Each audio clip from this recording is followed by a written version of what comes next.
has started. All right, well, good evening, everybody. Welcome to the Board of Finance special public hearing. Thursday, March 25th. It's a special meeting only because we're starting at 7 and not our usual time of 7:30. So we'll call this meeting to order. Can we all please stand for the Pledge of Allegiance? I pledge allegiance to the flag To the flag of the United States of America, to the republic for which it stands, one nation under God, indivisible, with liberty and justice for all.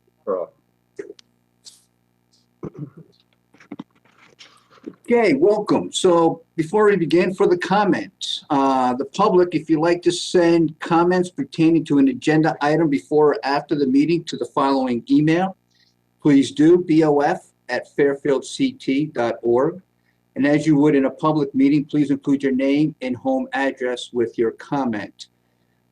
This whole budget season, we have offered the public to call in verbally and express their comments on any particular agenda item. So tonight, we do not have any one of our residents that took on the verbal public offering. So we will talk a little bit more about that at the end of tonight's meeting for Monday. Because of course, Monday is where we generally deliberate and discuss the upcoming budget. And we'll discuss the possibility of offering the public, once again, the opportunity to call in, not in one specific agenda item, but whatever they feel they would like to comment on in regards to the agenda. But again, we'll discuss that at the end of tonight's meeting. So tonight is all about our contractual obligations. It's about our long-term liabilities, our contracts, HR, fund balance, debt service, legal, and we will go into executive session as well to discuss our contractual obligations when it comes to the contracts for our 7 town unions and our contingency. So with that said, tonight we'll start with OPED and pension. Now, before we get to Stefan Trakurta, I would ask everyone to turn to page 270 in your budget books.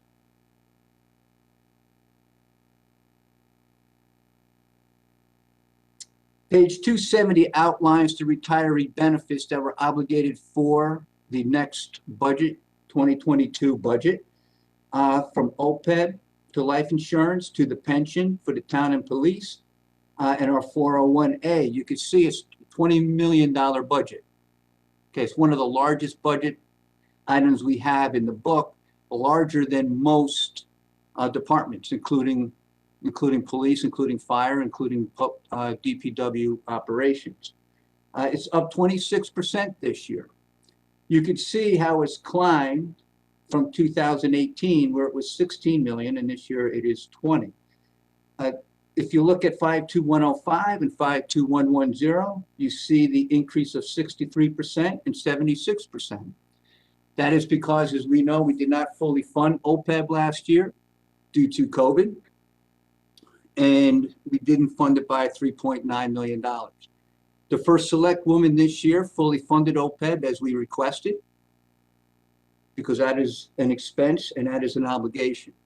So we will discuss OPED tonight, and we'll discuss pension. And with that, Stefan Trakurta, I'm going to turn it over to you, and we'll go to our handouts. Would you like to start with pension or OPED?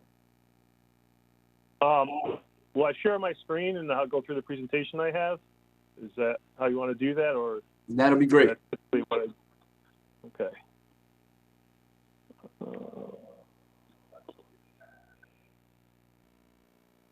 All right. Do you see the presentation now? Yes, we can. Okay. So typically I start with pension. That's always the more important. Obviously, you guys want to focus a little on OPEB. We can certainly ask any questions and answer those as we want. But pension seems to be a big hot topic. People are more familiar with that. It's always been in the news a lot over the last few years, and it continues to be in the news with that. So we'll talk about a few things. I won't go into all the detail the full presentation I did a couple of months ago. I just think, I don't know how much time you guys have for this, but feel free to ask any questions to give you the nit and gritty of what ultimately they settled on, and we'll move from there. So we'll touch base, the purpose of the valuation, touch base a little bit on the gains and losses since the 19 valuation. Obviously, we'll talk about this year's results, the assumptions that we talked about with them, projections, and then some questions and answers on the pension, and then we'll jump to the OPED portion of the presentation, okay? So just this first slide is always a refresher. What is the purpose of the valuation? The purpose of the valuation is to provide a vehicle for the town to measure the ultimate cost of what they're promising for benefits to be paid from the plan. Those benefits that they get, the town's ultimate cost is a couple of things. It's the benefits they're promised plus expenses incurred, less any investment return and employee contributions are paid. So the bigger the investment return is in the employee contributions, the smaller the town's ultimate cost will be. So when we do the valuation to come up with a cost, we use a funding method, and it's not the main choice of the funding method is because it's what's required in the GASB, and it's a tool to help the town to deal with appropriately come up with the contribution level that they should be funding to get to their ultimate goal of providing these benefits when they come due. Now, recall that the ADEC that we developed, the actual determined employer contribution, is composed of two parts. One part is the normal cost. That's the assignment of benefits earned each year. So those are kind of like your ongoing costs. And the other cost, which tends to be the bigger cost, certainly in the last few years, is that the amortization payment of the unfunded accrued liability. And that's the liability or the past service cost that's already been earned for employees that already worked and earned those benefits that was not fully funded at whatever point in time for whatever reason. So those are the main two components. That unfunded liability is amortized over 21 years. So what that means is after 21 years, the plan should be fully funded if they continue to pay the normal cost. All right. Is that the next page? Okay. Next page is a quick snapshot of the assets from the last valuation. As we can see, not a great year from 19 to 20. Again, that was in the middle. That's before the uptick in the rates of return investments. So again, this is a snapshot at 6/30/20. So that's why we're seeing these lower returns. So this is the town plan. They only earn 0.6% on a market value basis, and on an actuarial value basis is 5%. Again, we exclude assets for funding to help mitigate those dramatic swings in the asset values. On the similar results were on the police and fire plan. They had a little better return at 1%, not great still, and a 5.1 on the actual value. Both plans continue to pay roughly almost $12 million in benefits. You can see, so you had a bigger outflow of cash than you did coming in, right? So we're looking at the police and fire. They put in $6 million and only had about $2 million investment return. And you're paying out $12 million. That means the fund's going down a little bit.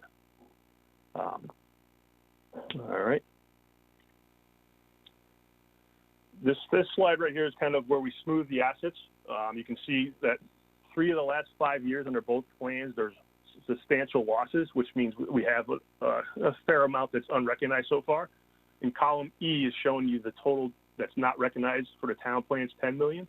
For the police and fire plans, just about $8.8 million. And that's the part that's, how much bigger the actual value of assets is than the market value of assets.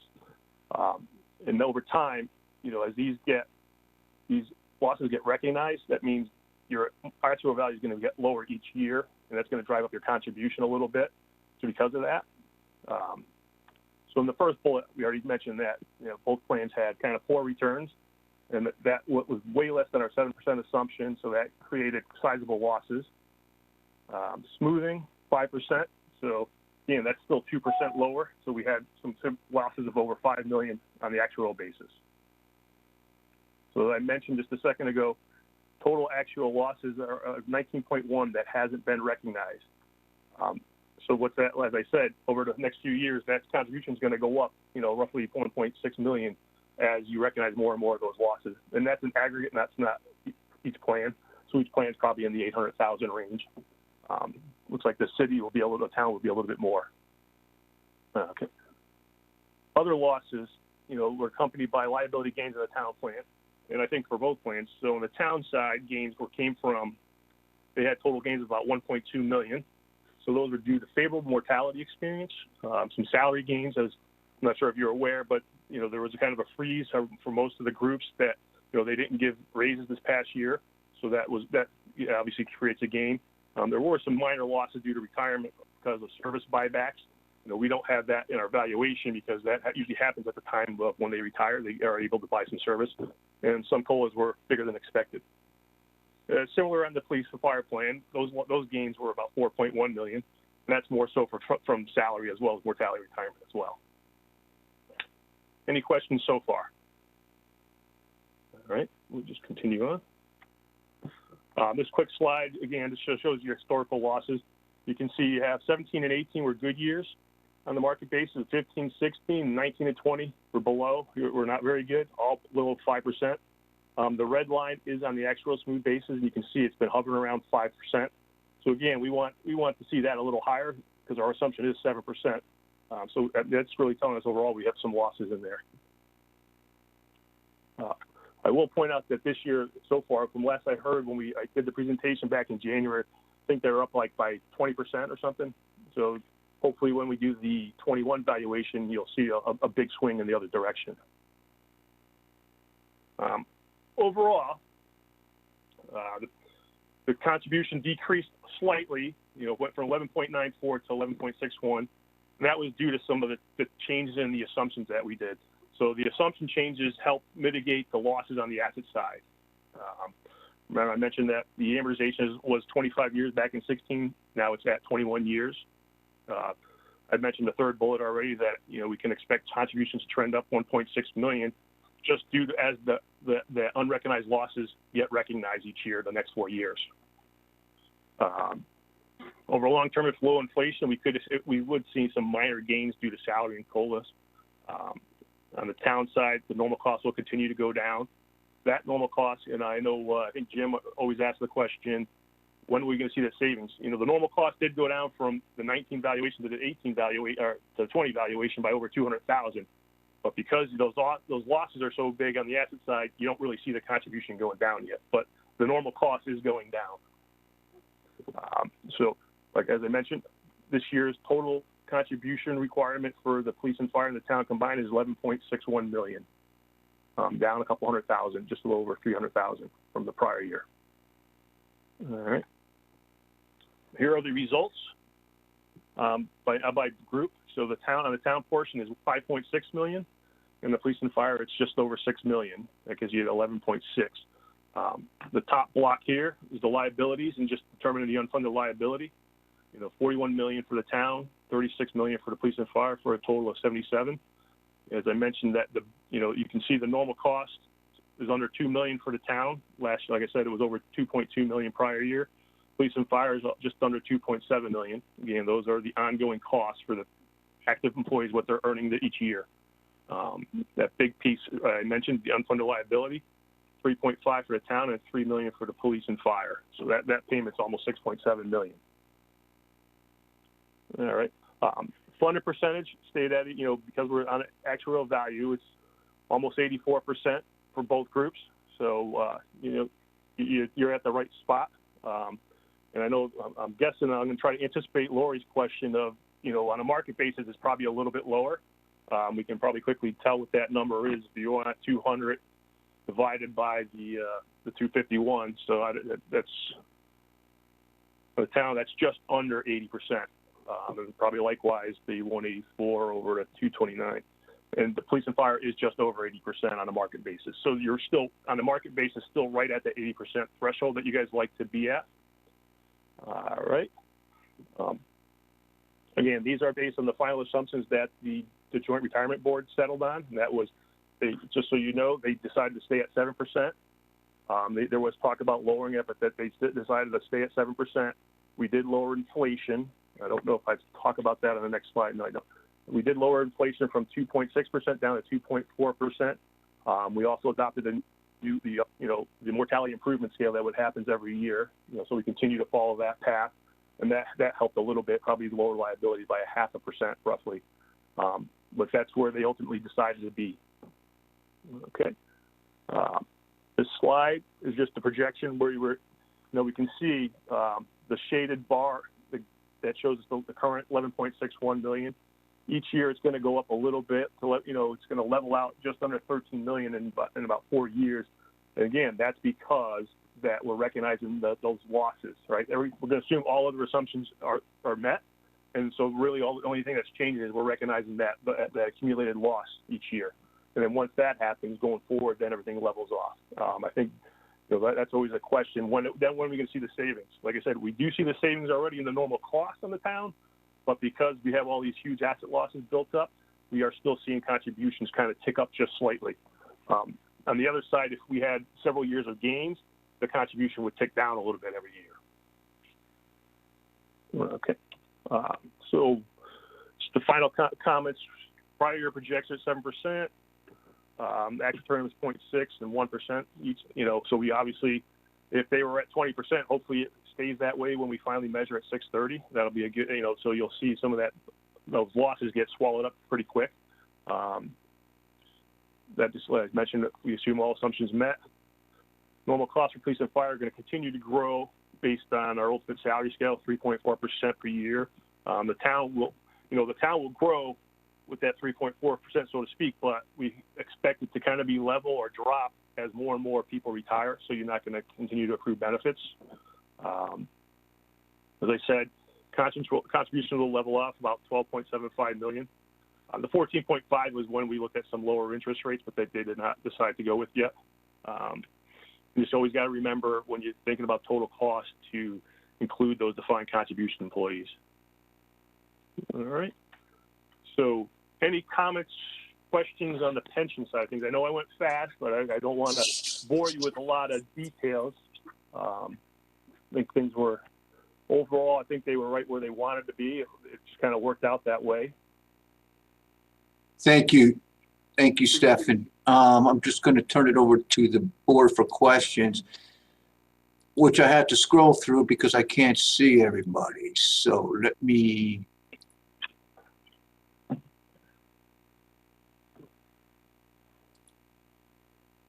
So, the one question I have, and we've talked about it, is the discount rate. I mean, so we have these assumptions, and it has an effect. But if the discount rate is at some point lowered to 6.75 or 6.5, that would change some of these numbers quite a bit, I would expect. Yes, I don't remember off the top. I don't have that information in front of me in this slide here. We did talk to the board about those numbers, so they have those numbers, so they do know the impact that any of those change will go. I don't know how. I don't think we went to 6.5. I can't remember, but we definitely looked at 6 3/4. They were just not inclined to, for whatever reason, they decided not to drop it at this point in time. I think they're going to look at that probably harder, because that'll give the new investment advisors more time. I think they were doing some reallocation still, so I think they're going to let that all settle. I think that the next valuation will probably be when they decide to start, trickling down to whatever their ultimate goal is, or what their asset allocation points to. Okay. And then looks like we also have to watch out for if the value of if the actuarial value of the assets continue to increase over the 19.1 million over the market value. Yeah, so that's going to get closer. If things go the way they are, that's going to shrink, right? You have 19 million unrecognized losses. So say we get 10 million in gains this year, for a number, right? So you're going to recognize 20% of that. So what's that? That's 2.5 million. So that you'll start to see that 19 million will have 18 million unrecognized, or 20% of 19 is about 5, so that'll be down to 15, and then you're going to have another 8. So that unrecognized loss would be 7 million, in my scenario. So it'll be that spread will be closer together. Okay. Any questions just from? really kind of understanding how they work together, going forward, just so you're aware that those losses are there. That if you earn 7% next year, your contribution would still go up. Again, it's going to ultimately depend on how large of gains we get on the asset side. Right. Okay, Ms. Charlton. Thank you, Chairman Brown. Good evening, Mr. Jakarta. I just have two questions. Thank you for your presentation. That was helpful. Just to refresh my memory, so these investment returns, those are as of June 30th, correct? Correct. So that's the period 7/1/19 to 6/30/20. Okay, so those are through 6/30/20, and so we have that big Allianz loss in there, right? That big realized loss. I can't remember how much it was, but is that the big factor driving down the returns? Yeah, just so you know, I don't get that level of detail on the accounts. Okay. We typically get what goes into your CAFR, which is the audited financial statements. So I don't have the individual accounts. And I think Jim Brown asked me that question, or Jim Walsh asked me that question a couple of years ago, and I don't have that information. But if it already occurred, yes, that's already in those asset values for sure. Okay, yeah, because that wouldn't have been a market thing. I think we talked about this before, but I can't remember what the number was. I want to say it was like 17 million. But that was obviously a factor. Okay, the other question I have, and maybe somebody, Jared or somebody, can follow up on that. The other question I have is the amortization of the unfunded liability. That's that big number. That's the big number that rolls into our ADEC every year. So what we are amortizing is what? Is it the unfunded liability as of the point in time each year? So as of June 30th, right, Mm-hmm. we had our funding level went down because, we had lower investment returns or whatever, and we got down to whatever, 83%. So now we have a bigger unfunded liability. So you take that number at that point in time, the whole thing, and you're dividing that you're amortizing that over how many years? 21 years currently. Okay. So that amortization is going to swing every year based on what the total unfunded liability is because of the investment returns. Okay. So we're kind of we get that. It's almost, is that like a little bit of a double whammy there? So it makes the unfunded liability go up and you have to amortize that. And then you also had lower investment returns. So now you don't have that income coming in, or is that the only way it impacts the ADEC? That's the way it impacts the ADEC. You kind of see it both ways, but the assets are reflected in that. So that because the assets didn't go up, that unfunded goes up. So you kind of see some of that. Again, remember, you got unrecognized losses on the AVA, so that's making your AVA be bigger than it really is. As opposed if you did a markup, so you'd be amortizing that 20 million. So you're kind of, it's kind of being pushed down the road. I have talked to the board about, doing layered amortization, going forward. I think next year would be the right time to implement that. So what that means is you have this current unfunded liability, we'll call it 70 million today, right? And so the change in unfunded liability from the 20 valuation to 21 valuation, I would suggest starting a new amortization layer for that piece. So say it's 5 million plus or minus, whatever it is, whether it's positive or negative. So you'll have either a positive reduction, an increase in liability, or a decrease to the unfunded amount. And that way, and what that kind of does is it equates the liability that at that point in time that changed to the group that actually incurred that change, as opposed to, so now you have this built up the unfunded liability. You have people that are already, think of them as legacy people that are retired that earn those benefits that just never got fully funded. So by kind of doing it with a layered, it's considered one of the better practices. I think it's a good way to look at things. Initially, it would probably increase costs, but I think because we'll be at 20 years, and you probably reset each one at 20 years, you may not want to do that on the town side, again, because that's a closed plan, but I think it will make a lot of sense for the police and fire, as that is an open plan. So that's one way to kind of look at that. So does that mean basically you take your beginning balance of your unfunded liability and you sort of freeze that, and you just, that the amortization of that would stay steady over time, and then the new layer is which will go up and down each year is what you change, or do you create a separate layer each year? No, and how you said the first one, you'll have that initial one. Think of that, you get your initial mortgage on your house. That won't change, right? The only time that changes is when you change the discount rate, right? Because then you have to re-amortize the remaining portion based on the new rate, right? But then you'll have that each little layer going forward. Or we can So does that make the, will that make the ADAC more predictable or more volatile? I'm trying to understand that. over time it'll be more predictable, so to speak. Okay. Again, you always get, then you'll have a smaller change each year, due to the assumption changes and experience changes. It's one way of looking at people. It's kind of been getting more and more steam lately. Everybody used to always do it as you are doing, a closed amortization. Some towns still do an open amortization, right? What does that mean? That means they keep the year at 20 years, and they just re-amortize everything again at 20 years each valuation. That doesn't really, you don't get ahead, so to speak, that way, right? Because you always amortize everything at 20 years. Your close will keep going down. So just doing that layered, you'll have smaller pieces that will have, over time you'll have this big 70 million after 10 years will only have 10 years left. Then there'll be new pieces that have 20 years left. But that'll be a much smaller, easier to manage type of number, I think. And did you say it would make sense to do that more on the police and fire side than the town side? Yes. Well, it depends on that, because the police and fire is an open plan. So reset each new layer at 20 years makes sense because that plan is going to be ongoing. The town, because you want to have the unfunded, when those last people stop working, you don't want to be still paying benefits as they're retired, right? Because it's harder to justify that to taxpayers that these guys are long retired, but now we're still paying for them. We're still paying for their benefits, right? So you kind of, when the last guy retires, you want to have that plan fully funded, so you can just kind of let it sit and forget it type of thing. Yeah. And let the income do everything for you. Like I said, the police and fire is open, so you're going to continue to have new entrants in there earning new benefits. So it makes a little more sense on that. But there's different ways to kind of do that. You can say the new amortizations are going to be over 10 years type of thing, to matter, or you can say it's over 22, 25 years. It's a little harder to do on a closed plan, right? But so I think 20 would be the cutoff for that plan. So those are just decisions that the pension committee will make based on looking at, benchmarking what everybody else is doing, et cetera? Yeah.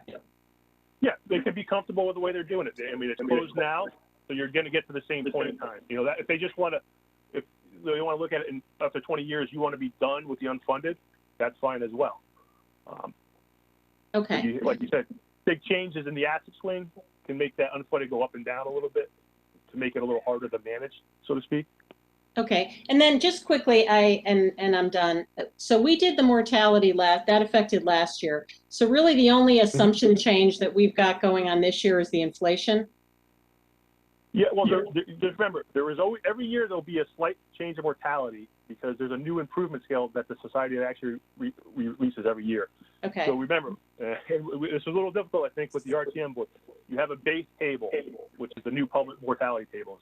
And regardless of whether you use the public or the old RP tables, those are the base tables. You have an improvement scale that takes new data they get from CDC, Social Security on mortality experience.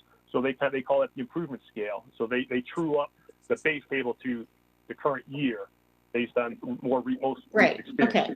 So every year it's been trickling down, and I got to believe in 2 or 3 years you might have a bigger swing in it because of, that might be when they start to see the effects of COVID.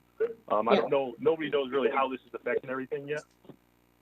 Got it. Okay. So, but other than that, it was the only assumption that we intentionally, or we made a decision about changing was inflation. Correct. Just to get us Correct. closer to the actual trend of inflation. Okay. All right. Correct. Thank you very much. I have nothing more, Mr. Brown. All right. Thank you, Ms. Charlton. Any further questions from the board on pension? Scrolling through, I do not see any.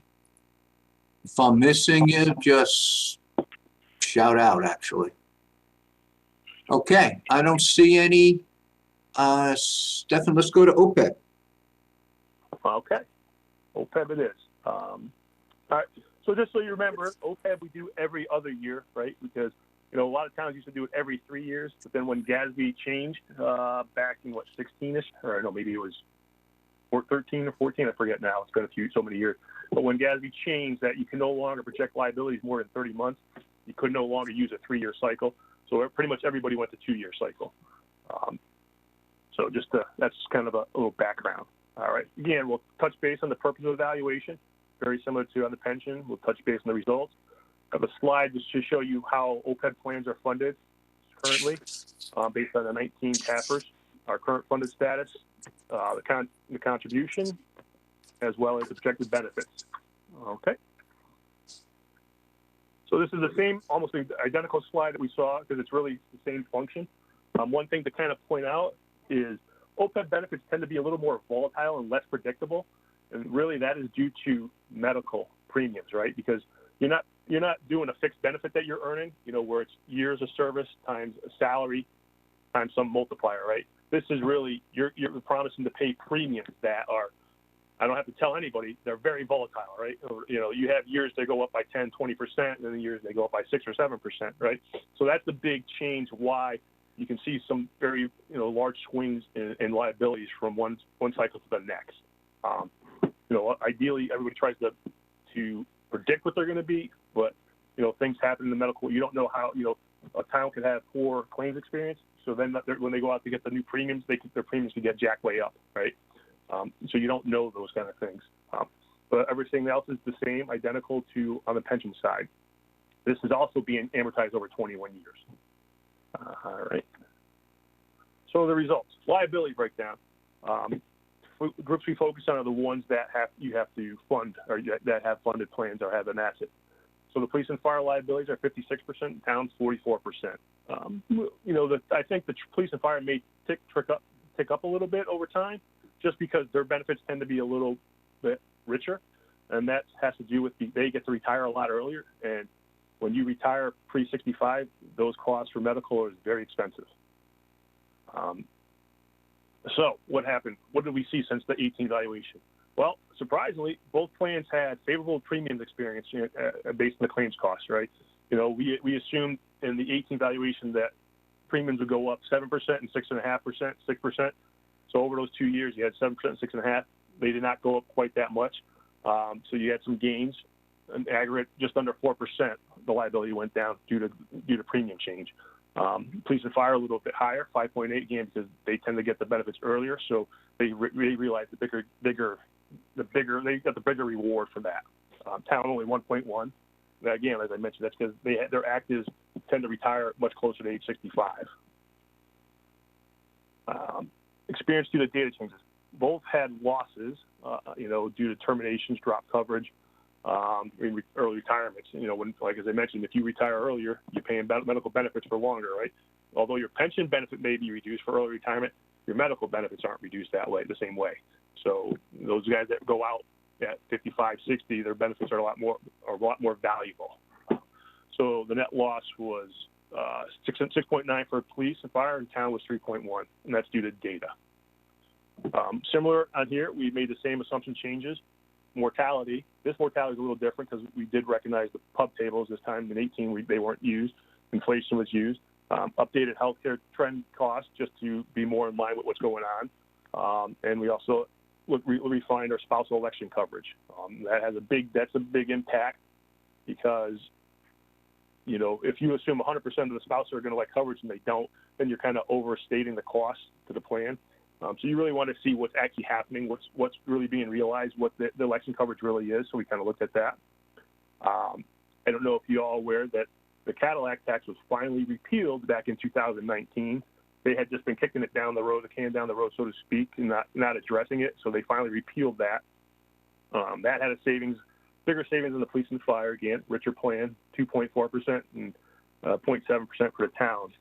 What that is just saying that those are like, you know, the top tier benefits and who's going to hit that coverage, and there's a cap, and when you get over that cap, they start to implement additional cost to the plan for that.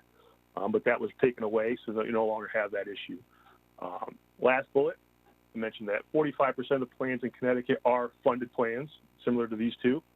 That still means 55% are not funded for whatever reason. A lot of times it's because it's 100% retiree paid, so towns don't think they want to fund those benefits, even though there is still a cost incurred with that. Okay. Anything so far? Or should I just go through the whole thing and then ask questions? That'd be the best. Yeah, if somebody has questions, they can send me a chat, and then I'll stop the presentation. Otherwise, just keep on going. Thank you. All right. Sounds good. So this is the survey I mentioned. So each time, it's a lag, so this is as of fiscal year 2019, as the 2020 capitals are just being done now. So we'll again update the survey, but this shows you that who the plans are funded. So here you can see the dark blue is current, and the lighter blue is the prior year. So 55% of plans unfunded at all. You guys fall in this 20 to 40% bucket that has 12%, which didn't change. Obviously, you see some plans, very few. You don't see what do you have, 1, 2, 5, maybe 12% over 40% funded, which is a very small portion of the plans, right? Of those plans that are funded, I guess I show that on the next slide. So the discount rate, for this one, we kept it at 7%, no change here. One thing to point out that over time, you may see a different discount rate for OPED versus pension, and that's going to be due to the fact that those assets may be allocated differently. They have a different target where they're at. So, for instance, this plan is more aggressive. They're at a 70-30 mix, equities to fixed. But actually, it's a little higher because they have 10% in real estate, and real estate's probably more like an equity type, the way that's valued. So it's almost like an 80-20 split. So they're really chasing, the higher rates of return. So based on, we looked at the Vanguard's capital market assumptions. The 7% can be supported based on the 50th percentile. So anywhere in that 6.5% to 7% range would be deemed appropriate. I don't usually go over what their ratio says. Some used to say, oh, the rate, plus or up to minus 50 basis points, but to say you're going to get 7.5% would be a push. It would be very hard to defend. So one of the things I pointed out is that the median for Connecticut funded plans is about 6.5%, and that could be for different reasons. You could have a funded plan that's predominantly retirees, so they're going to have a much lower discount rate that they're going to use because their costs are more fixed, more predictable on those guys. Because post 65 are just paying. Hopefully, they're just paying the Medicare premiums, so those costs are a lot less. And mortality. Well, to point out, an unfunded plan, which would be the Board of Ed, they use based on the 20-year municipal bond rating, which is 2.21% at 6/30/20, and that dropped over 100 basis points because it was 3.51 back in 2019 when we would have done the GASB. Mortality change that we made. We adopted the pub tables. Again, I mentioned that this is the first time that the Society of Actuaries did a study based solely on public-specific plans. And obviously we found out, we discussed this to end last year, that public plans they found that those people live a lot longer. You don't have quite the same impact on the OPEB side because it's a smaller group, a smaller liability. Pension liability is almost 3 times as big as the OPEB liability. So you're going to have, not even a third of that, the change of cost. And it also has to do with the way the benefits are paid. Post-65 benefits tend to be cheaper, so you don't have as much the higher exposure at those later ages. Inflation, we recognize that, dropped from 2.6 to 2.4. So again, we based that on the Social Security Administrative table that they release every year, which is more of a long-term horizon, a 75-year. A lot of times the inflation that you talk about with investment firms is 10, 20, and even now they're starting to do a little bit over 30 years. But again, the pension plan you expect, you look at a stream of benefit payments, is 50 to 80 years, and an open plan is going to be longer than that. Updated the trend costs, as I mentioned, in the 18 valuation, those started at 7% and decreased 50 basis points each year. We reset that for the 20 valuation to 6.25%, that dropping down to 4.4%, and that decreases 25 basis points each year. That's just how we expect the medical benefits. And we kind of look at what's out there historically. We use PricewaterhouseCoopers study that they do. They produce it. They look at all the plans in the country. When they look at what the median is, and the median start point is about 6.35% to start. A lot of plans use 6.5%. Based on the plan experience, we thought 6.25% was a reasonable one a starting point for them. Another key component in the health side is the utilization and spousal coverage assumptions. We looked at the spousal coverage assumption of who's covered, and we found that it was right on the police and fire, but we tweaked the one on the town side a little bit. We had been using an 85% assumption. That means when someone retires, 85% of those people are going to elect to cover their spouses. We still found a couple of the groups, and two groups were still right around 85, but we tweaked them down to 80%, and a couple other groups were closer to 60%, and that was the Public Works group, and I believe it was the THEA group that also was a lot lower compared to the other groups. So we tweaked those. So because of that, all those changes increased the police liability by 2.7%, but decreased the town by 2.9%. Again, that 2.9% decrease is really due to the spousal coverage assumption change that made more sense this year. The 85% was way more too conservative. All right, so now we'll get to the meat and potatoes. Here are the liabilities. As you can see, they're much lower. Total liability is $145 million right there, versus I think it was $470 million roughly in the pension side. These plans are definitely not super funded. You know, you're only $52 million in assets total. Both plans have about 26, 27 million. Town's a little bit better funded, almost 42%, and police and fire are 32%. Again, you can kind of see where the costs are. The over 65 costs tend to be a little higher. If you look at the pre-65, you can see why the police and fire are higher. They're almost 4 times as high. That's really due to they're retiring a lot younger. You know, so on the town side, they're probably 62, 63 when they're retiring. Where police and fire could be in their 50s. So that's why you see those changes. All right, and here's the real slide that everybody wants to see. Again, we developed the costs. The town's normal cost for each plan is roughly the same, just a little over $1 million, 1.136 for the town, 1.1 for the police and fire. Again, we have the accrued liability, only 52 million in assets, so we're 92 million unfunded. And that's the bulk of your payment is due to the amortization of the unfunded liability. And you're in the catch-up mode, right? You're building that fund up, so you kind of expect that earlier on those contributions are going to be large. As the fund starts to build, that contribution should tweak down as the funding gets a lot better. As you can see, higher for the police and fire, 4 million versus just 2.8 million. So your total contributions are 4.1 million for the town. This is for the 6/30 to 2022 fiscal year ending, so the July 21 to June 22. 4.1 on the town, 5.4, just about 5.5 on the police and fire, for a total of 9.6 million. What I show is the expected benefit payments. These are kind of what they're going to pay regardless. So you're paying more than the payments you expect to pay out, and that's because you're paying the premiums. One of the things to keep in mind, this plan, the town basically covers everybody for free. All the retirees for free. That's 100% town paid post 65. A couple of them may have some cost sharing under 65, but 100% town paid post 65. So we assume everybody's going to elect coverage, because who doesn't want free coverage, right? I don't know anybody's going to say no to that, but you do have to pay for a spouse, so that's why you see some of the spouses not being fully covered. And then the contribution for the following year tweaks up a little bit from 9.6 to just about 9.85. Again, remember, this valuation's for two budget cycles, so you can be locked into this. If you want to pre-fund more, you can obviously do that. But these are what is going to go in your GASB report as the ADEX. So these are the numbers you should be targeting the fund for. And I believe the numbers were very close, maybe within $50,000 from what you had just budgeted for the prior year. I mean, you may not have budgeted, but the ADEC that was developed for the fiscal year ending 6/30/20, it might have been within $50,000, I think. Just kind of happened that way. So let's see. Here's your assets. They earned a little bit better, 3.6% and 4.1% over the last 2 years.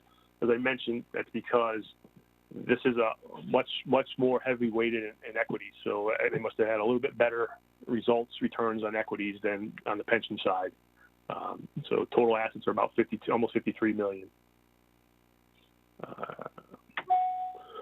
Here's just your stream of benefit payments. So this is kind of what you can always expect your out cost to be, until you get, once you build up enough assets in the trust to start paying benefits through the trust, to funnel through the trust. These are the expected benefit payment streams. What's next? All right, so that's it. I didn't take too much time, didn't bore you with too much gory details. I'm sure there's questions. Board's Absolutely. already ready. Get your camera moved. I can see her.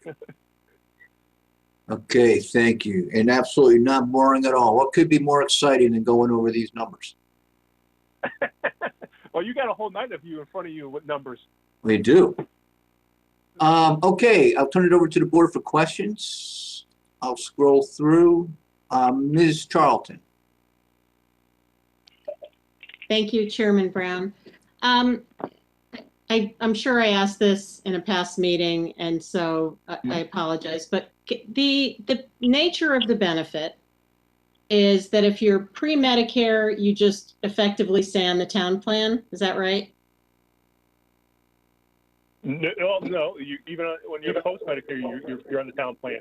You're getting confused with the Board of Ed, right? The Board of Ed's a little different than the town, right? So the town pays 100% of the coverage, whereas the Board of Ed, the retiree pays 100%. Okay. So it's not a Medicare supplement for retirees. So they just bypass the Medicare. Okay. Yeah. So what that's saying is the town's going to pay the Medicare supplement premium for them, the Medicare premium for them. Right. They pay the Medicare premium plus, whatever Medicare supplement to get to a certain level of Medicare coverage. That would be equivalent to what they had as an employee. Is that fair? Yeah, and coverage. Okay. So coverage is a lot less when you're post 65, right? Premiums could be $1,200 a month pre, and maybe $300 to $400 a month post. Got it. Okay. And so, and then you mentioned this before, but the spousal coverage, if you elect that, you have to pay for that, and that's why not everybody elects it. Okay. Yeah. And I don't have it in front of me. It may be like 50%. There's different tiers of it. Yeah.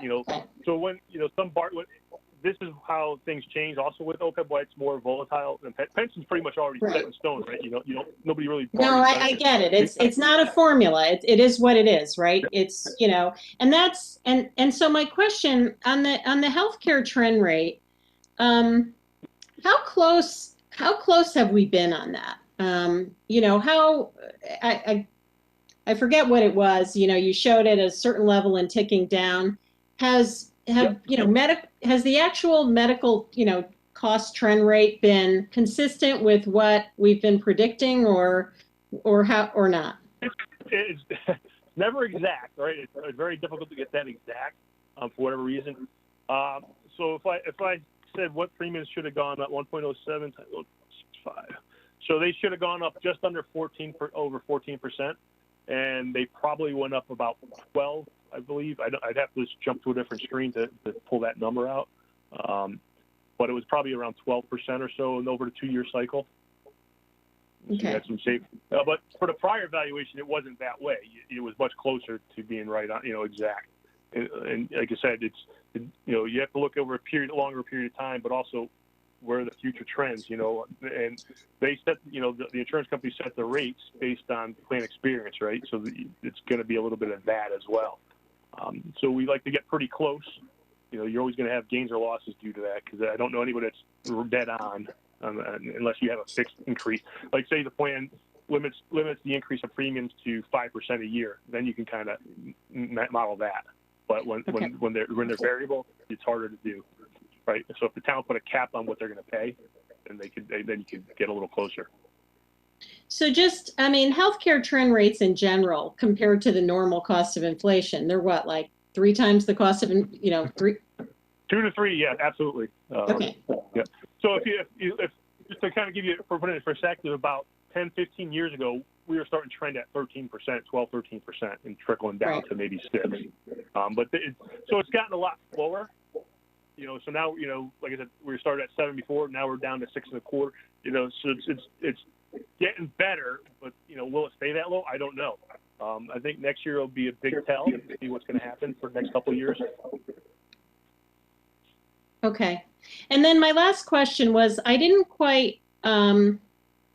wasn't quite following. So when you were talking about the assumptions, so I understand we had the mortality would increase the liability, because we adopted the mortality, but that was offset by the Cadillac tax going away, which decreases the liability. So I understand that piece, but what I didn't quite understand was why there was such a difference between the town and police. I mean, I know you said the town went down because you changed the spousal coverage assumption, but what drove the police up? Like, what assumptions drove the police liability up? What was the driving force in Trend that? would be a big one. Trend would be a big one, right? Because remember, again, police and fire are expected to go out way before 65, when the costs are a lot higher, right?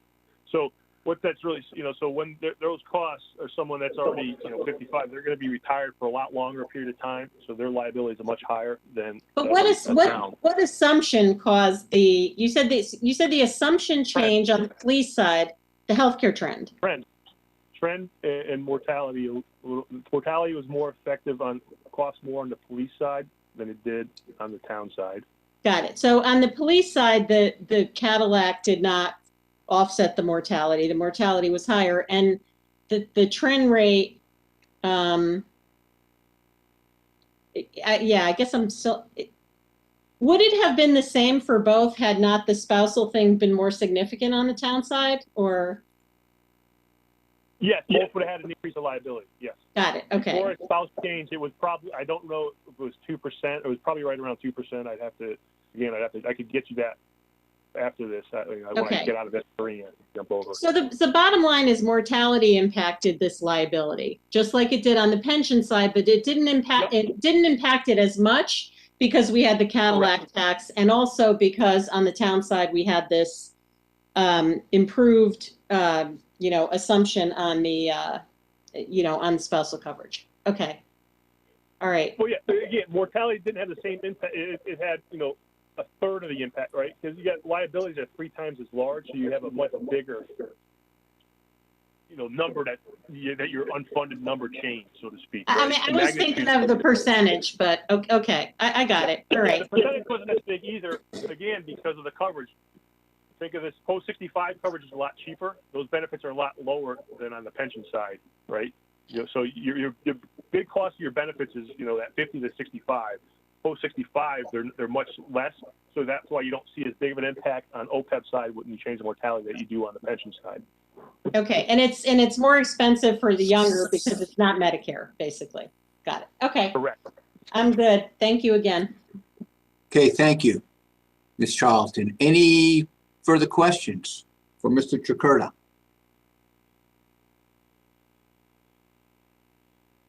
I am seeing none. Okay. Mr. Chakurta, thank you, but don't go away yet. Today, we're done with, you can take down your screen. Yeah. Thank you. We did receive an updated OPED projection that was updated on 3/22. So I'll take you to page 271 in the budget book. And you can see this, what I'm showing up on the screen. We did receive this document in our backup last night. So there's a slight difference in this table, the updated table on 3/22, as compared to in our budget book on page 271. So Mr. Schmidt, I'm going to turn it over to you to go over the difference of the table. Jim, there's nothing on the screen, so you know. Yes. Oh. No, I was just showing mine. Oh, got it. Yeah, but we did receive this last night. It'll say OPED projection and then updated 3/22. All right. I can share my screen real quick so everybody can look at it. I think that would help, Jared.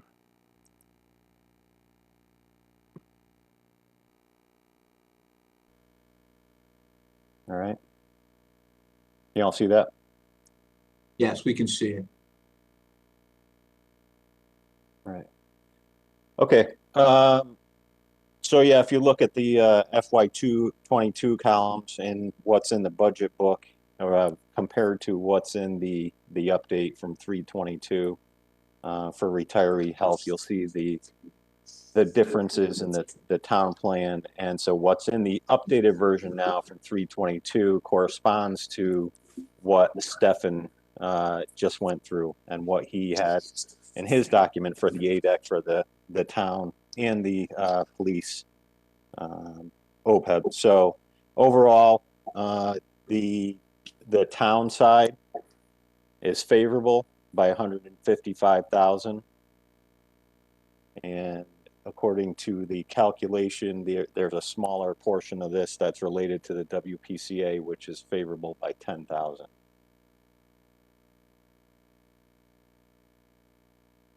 So that's just a timing issue. When we first did what we first put into the budget book was based on a roll forward that Stefan did, and this is now based on the actual valuation, the new valuation. Okay, so Mr. Smith, if we look on this document that you're showing, we have 3824597 under fiscal year 22, and in our budget book, in the same location, we have 3,945,000. So there's the difference. In the WPCA, in the book, we have 319,500, and in the updated table, we have 310,102. Right. So total. And then there's a change in the police and fire as well. 55 to 5459. Okay, so total, then the total really savings in the OPED projection this upcoming budget is the total 165? 165 between the two funds, between the Right. WPCA and the town and the general fund. About 155 of it is in the general fund. Okay, so we will make that adjustment on Wednesday. Okay, any questions on this document?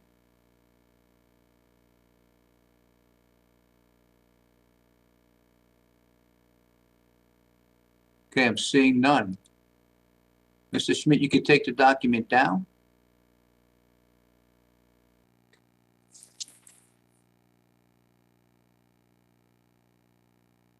Okay. Mr. Chakurta, thank you for being here.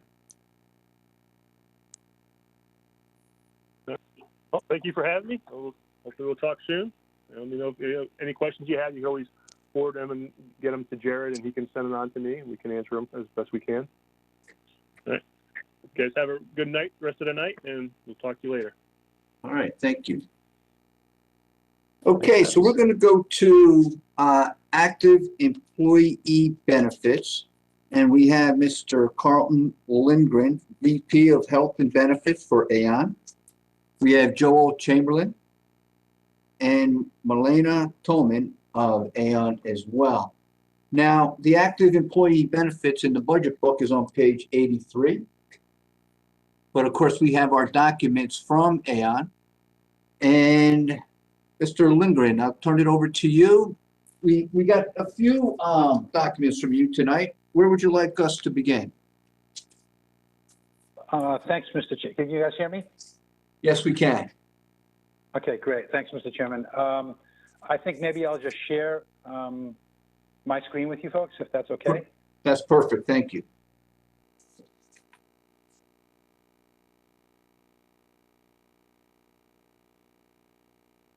If you could let me know if you can see it, that would be fine. Yes, we can see it. Okay, great.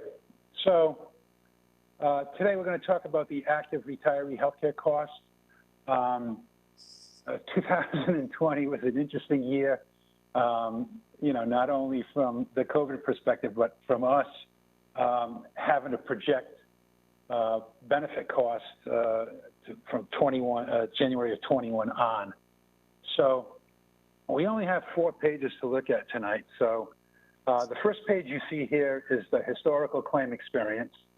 This is the same procedure we normally had gone through every year, where we look at historical claim experience, sum that up, and then trend it forward in this case to the 21-22 fiscal year. But as you can see from the months of, and the latest 12 months of paid claims would be March of 20 through February of 21. So if you can see in this document, and I shaded it in darker on the right under the total columns, the claims are broken out by active, retiree, EGWP prescription, active and under 65 retiree prescription, and then the dental coverage. So if you look at the totals, specifically with respect to the very end of the first quarter of 2020, the entire second quarter, and then the beginning of the third quarter of 2020, significant effect on the claims due to COVID. And this is not unusual. It's not unique to the town of Fairfield. I mean, virtually every client we have saw a pretty significant dip in April, May, and June. Dental offices are closed. Nobody going in for routine physicals or plain old office visits. Not so good at virtual care at the time. All of those things led to a significant suppression of claims. So our task, of course, is we don't want to take a 12-month claim number that has significantly suppressed claims and then take that number and trend it forward, because that's going to artificially suppress what we think your claims are actually going to be for the 21-22 fiscal period. So our task then was to go back and say, okay, well, how much were these claims suppressed?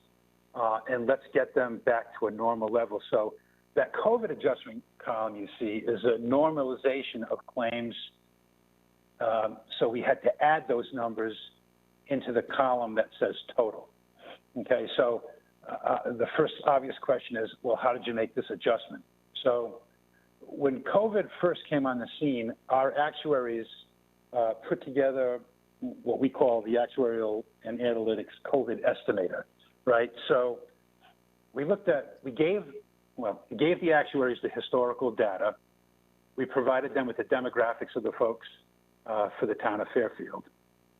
They then took information that they got with respect to mortality rates because of COVID, case severities,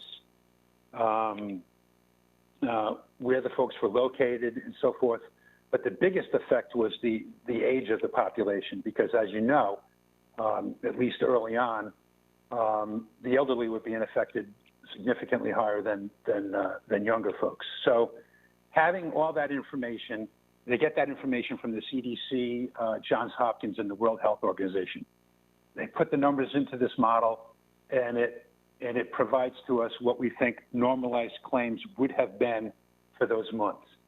So if you can see on the adjusted claim column of 1,415,000, we've gone back and normalized the months of March of 20 through August of 20. And then you can see in the total column, after August, claims started to normalize back. I mean, I think if you look at claims as of December of 20, the actuaries suggest that you're at like 99.6% of normal claims.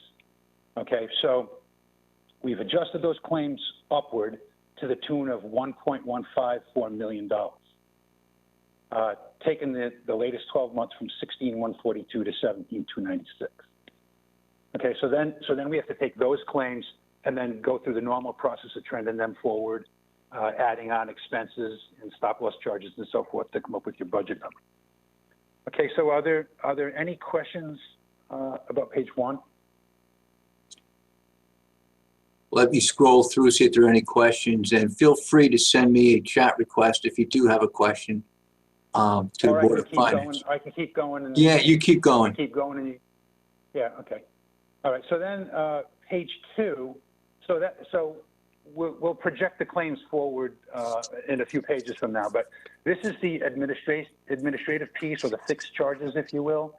So this is what Anthem's charging you to adjudicate claims and keep your plan, up and running, if you will.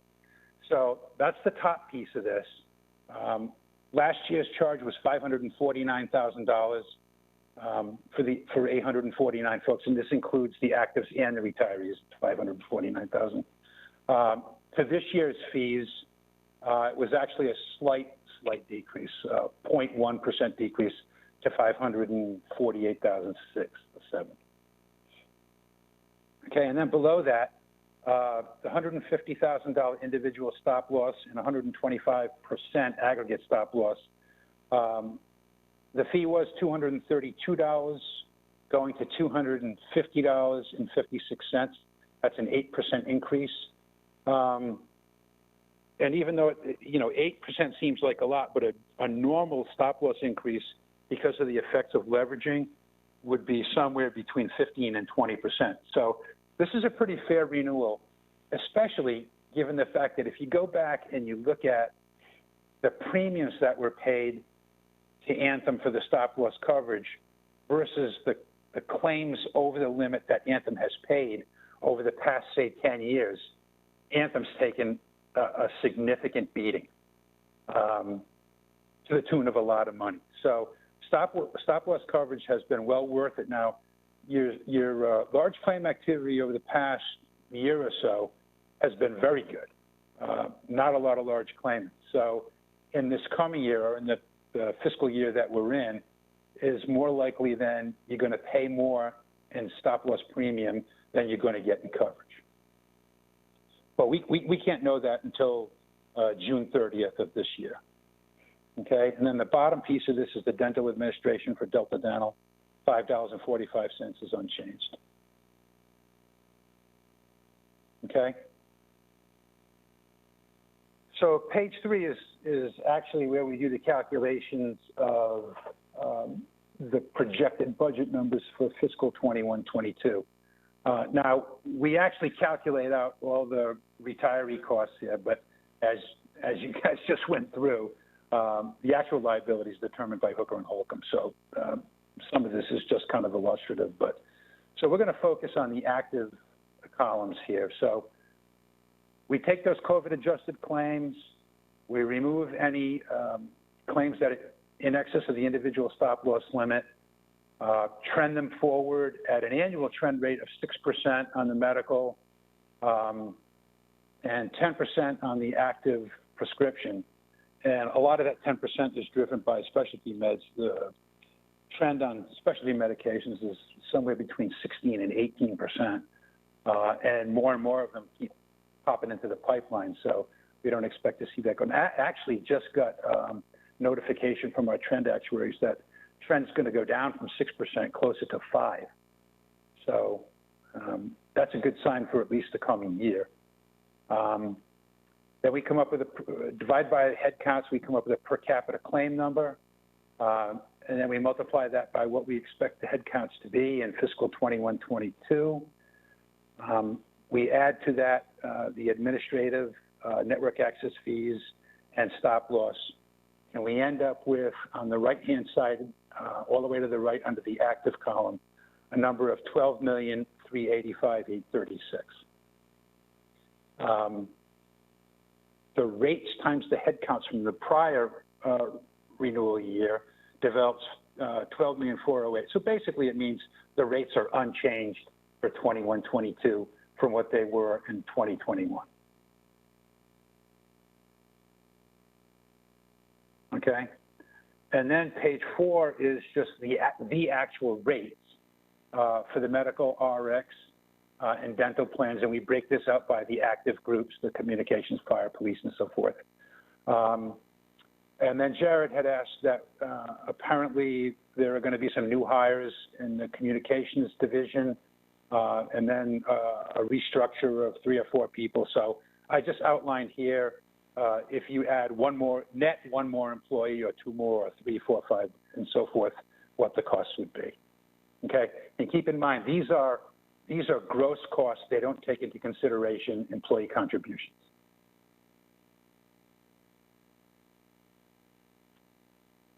And that's pretty much it for us. Okay, thank you. Thank you, Mr. Lindgren. I'm going to turn it to the board. I don't see any questions, but I want to make sure as I scroll through while the presentation is still up. Any board members have questions on the presentation?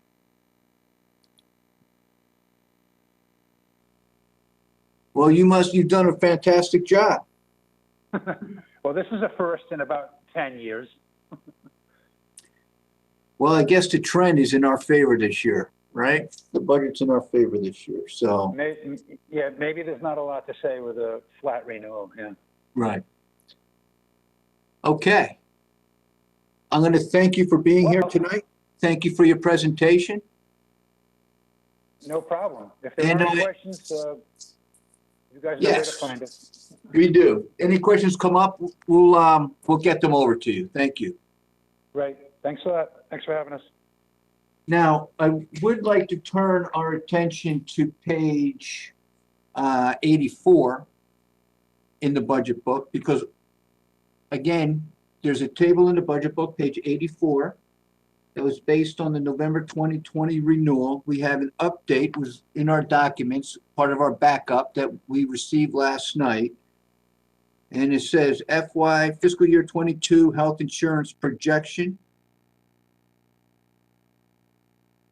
And Mr. Schmidt, if you could share that document with us, put it up on the screen, and we'll compare it to page 84, and you can review with us the difference.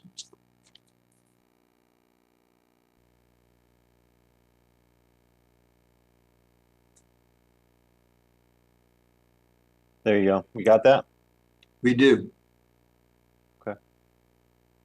So the main difference is, one thing I want to point out is this is based on February numbers, not November. The subtitle there is mislabeled, but it's so this is based on the most recent. It's February numbers that we're just going through. So and there were a couple of things that we worked out in preparation for this. We had to, as Carlton had talked about, we had to change the number of employees to reflect the change in ECC, and also the reduction of 4 employees for the reorganization. So that changed the rate a little bit. So if you were looking at his presentation, that last page of it, it had a bunch of the different scenarios with different numbers of employees. So the one we were looking at was the net addition of 3 employees. So 7 new employees for ECC and 4 fewer employees for reorganization. So the net effect of this, if you're following along and you look at page 83 and in column in the FY22 first select woman proposed, it was 10,559,472. So that now we take the if you're looking at the calculation that's on your screen, the 10 at the bottom left-hand corner under general fund, 10,376,207 would go in that place. And just so you know, so you don't have to do the calculation at home, the difference is $183,265 to the good, positive variance for us. Okay, thank you, Mr. Smith. Any questions? So again, we'll make this adjustment on Wednesday.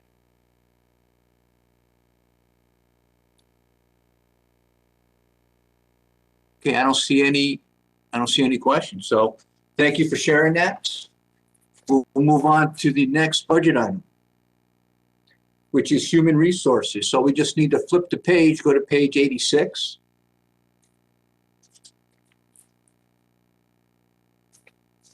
And we're going to take some of this line by line, and we're going to start with workers' comp risk management. And we have Mr. Pat Egan with us, our risk manager. And we have our HR director, Mr. Jim Hasselkamp, with us. So Mr. Hasselkamp, Mr. Egan, I'm going to turn this over to you.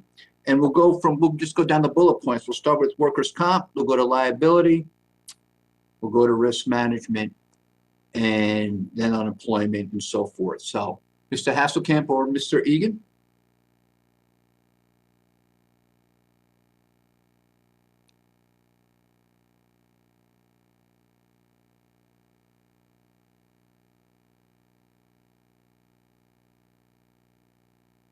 Sorry, can you hear me?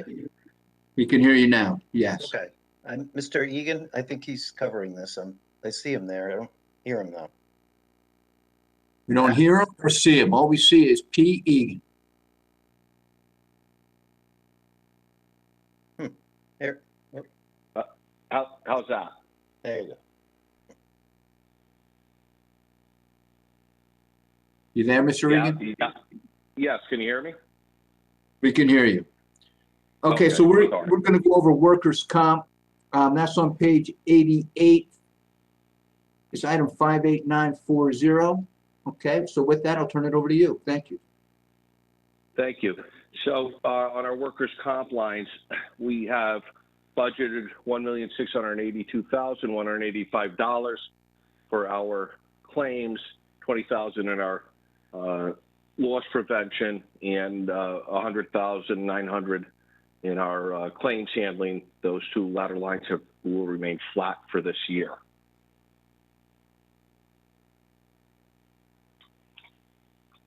Okay, nice and simple.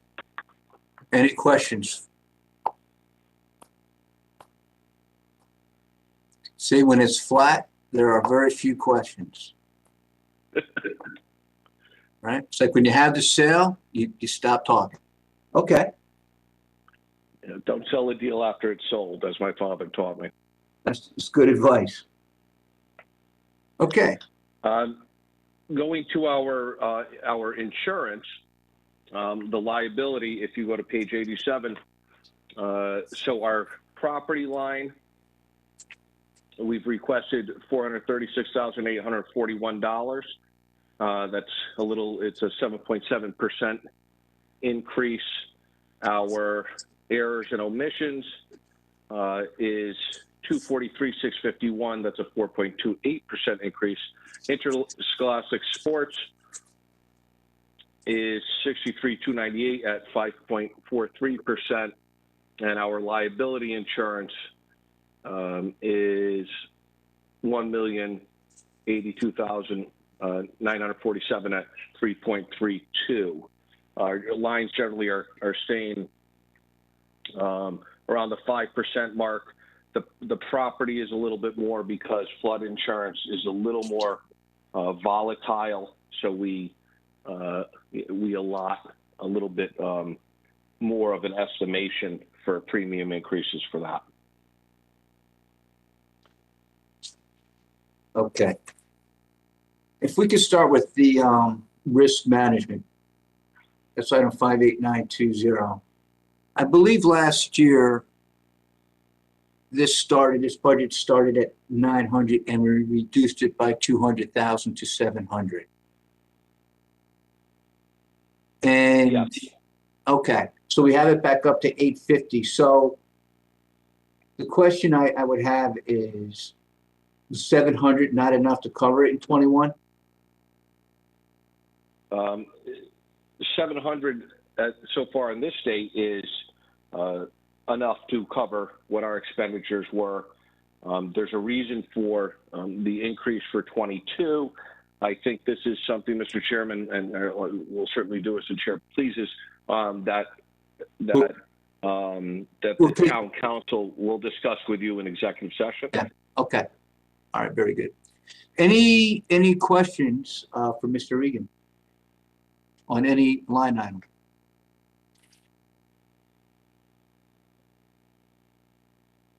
Okay, let's quickly jump to page 163, and we're going to go into unemployment, and then we'll come back to this page. Page 163.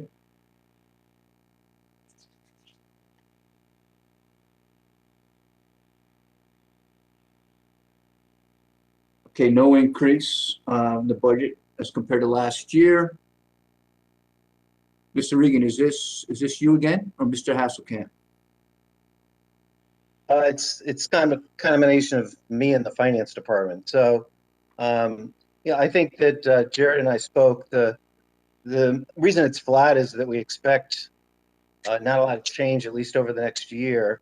As many of you know, we laid off a significant number of the part-timers early in the year. There was a incentive given for towns to do that. I think what's really making the numbers sort of stable is the process where the most recent legislation maintained the incentive for the additional unemployment payments. So that, as most of people would argue, in some cases keeps people from actively working because many of them are making as much as they were before they were on unemployment. So, I think the general thought, Connecticut's unemployment rate is one of the highest still in the country. It's still pretty high. So the number was determined to be kept at flat. Okay, any questions on unemployment? Okay, seeing none, let's go back to HR, and if there aren't any further questions for Mr. Egan, because Mr. Hasselkamp, I'm going to turn it over to you for the rest of the budget on HR. All right? Sure. Page 87, but we'll let Mr. Egan go if there aren't any further questions. Okay? Thank you, Mr. Chairman. All right, thank you. Have a good rest of the night. You too. Thank you. Yeah, so I'll just, thanks, Pat. I'll just sort of go through the highlights of sort of the budget for the HR department. Just for information purposes, as of next Monday, I actually will be fully staffed. I hadn't been fully staffed in quite a while. So on Monday, I will have filled the part-time and full-time vacancy I had. The actual budget, hasn't changed much year over year. It reflects a couple of initiatives that we've engaged in, which are really related to the IT software line item. So if you take a look at the IT software line item, we finally instituted and installed the applicant tracking system, which is called NeoGov. That's about $12,500 of the IT software line item. I engaged a purchase order in the last week for something called Test Genius, which is a assessment software that would allow us to screen and test applicants for various computer skills, and that comes to about $3,600 and change. And then there's a placeholder for the time and attendance project, and there's an estimate that that's going to run around $3,500 for the software piece of it. There's other obviously costs related to the installation and install of that. That's the biggest component of the sort of the ongoing changes in the office.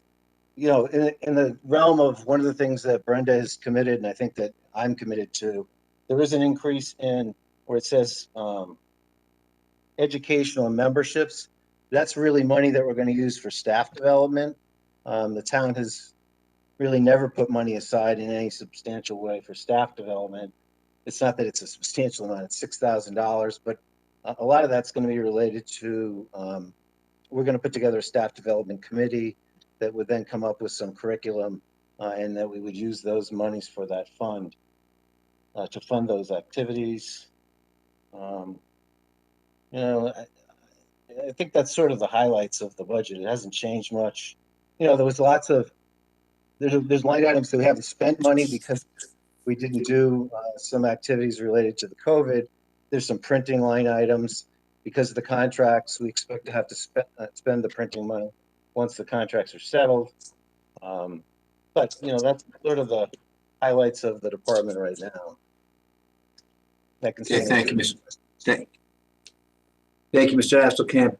Questions on this budget? Mr. Testani? Yeah, thank you, Mr. Chair. Jack Testani. Hey, Jim, how are you? Good. Hey, just a quick question out of curiosity's sake on the IT software piece of it. I know you talked about the program that was implemented. Did it include any emotional or psychological testing, either in that program or a different kind of program? Most corporations have incorporated that. Yeah, not much for psychological because there's some legal risk for that. But the software, which is called Test Genius, has a customer service test module in there for testing for customer service skills. That's probably the closest that gets to that kind of category. Most of the rest of the tests, I think there's a couple hundred of them by different category, but most of them are more skills-based than sort of the psychological and that type of testing. Is there something separate that you've implemented that the town has for that, or is that again, a risk? No, very few category? towns do that. There's kind of significant risks to getting into the, they used to be called Wonderlink, I think was the name of the company that did a lot of those types of exams. The only place that, in my sort of understanding, that still does it is police departments have a whole processes, I know you Right. know. Yes. And that's really the only place that does formal psych evals on folks. It really doesn't get done anywhere outside of the police department. It certainly gets done in the police department, though. Yeah, that's for sure. Okay, very good. Thanks, Jim. Good to see you. All right, thank you, Mr. Testani. Further questions for Mr. Hasselkamp?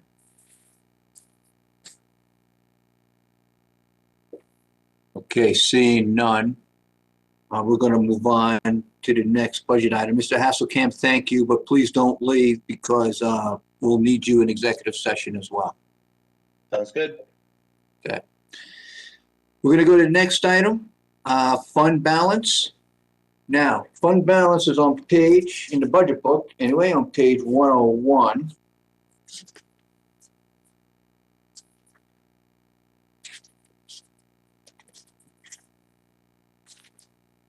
And the first select woman, as requested, due to our do no harm policy, put 2.2 million into the contribution to surplus, and that would keep us at a do no harm at 11.04%. So again, she did what this board has asked us to do, and this keeps us at a do no harm. Now, Mr. Walsh had his fund balance committee on Monday, and that committee consists of, other than Mr. Walsh, Mr. Mottola, and Ms. Leclerc. So Mr. Walsh will review the committee and their discussion and what they're suggesting to the board. We also have, for Mr. Schmidt and Ms. Bassi, a document that we see in a quarterly review, which is to projected net estimated operational variance, and it's a preliminary executive summary that is updated up until 3/25. And so my suggestion is we go through this document first, and then we'll turn it over to Mr. Walsh after there's questions and comments on the executive summary. So Mr. Walsh could take us through the discussions at the fund balance committee, and then we will go from there. So Mr. Schmidt, Ms. Bassi, I'll turn it over to you. And if you like, you could put this up on the screen as well.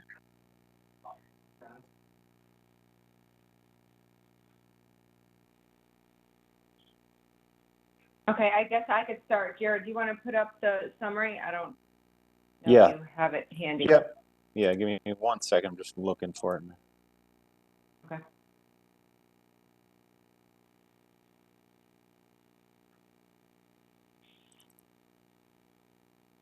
So while he's doing that, I'll start and say I reached out to a few of the department heads. Normally this process takes a few weeks to get line by line, account by account analysis. So I reached out really to the ones that have major impacts on the revenue and the expense piece to kind of get a feel for what they feel as though are any variances since we last discussed this back in February. And I think some of these numbers are somewhat familiar to you guys, as some of these numbers have been talked about in the last few budget hearings as well. But given that, the summary is now up on the screen. We'll start with the revenue piece. So what I did is I left Q1 and Q2 on, as you guys are aware. So at the end of Q2, as everyone knows, we were about at a 1.8 expected favorable variance. So since that time, it's been about a month or so.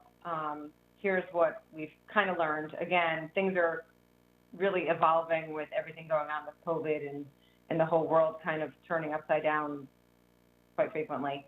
If we started in the revenue, basically the change from Q1 to today, Q2 to today is about 300,000, which represents a payment to prior year taxes due to one of our largest delinquent taxpayers actually paying us $300,000.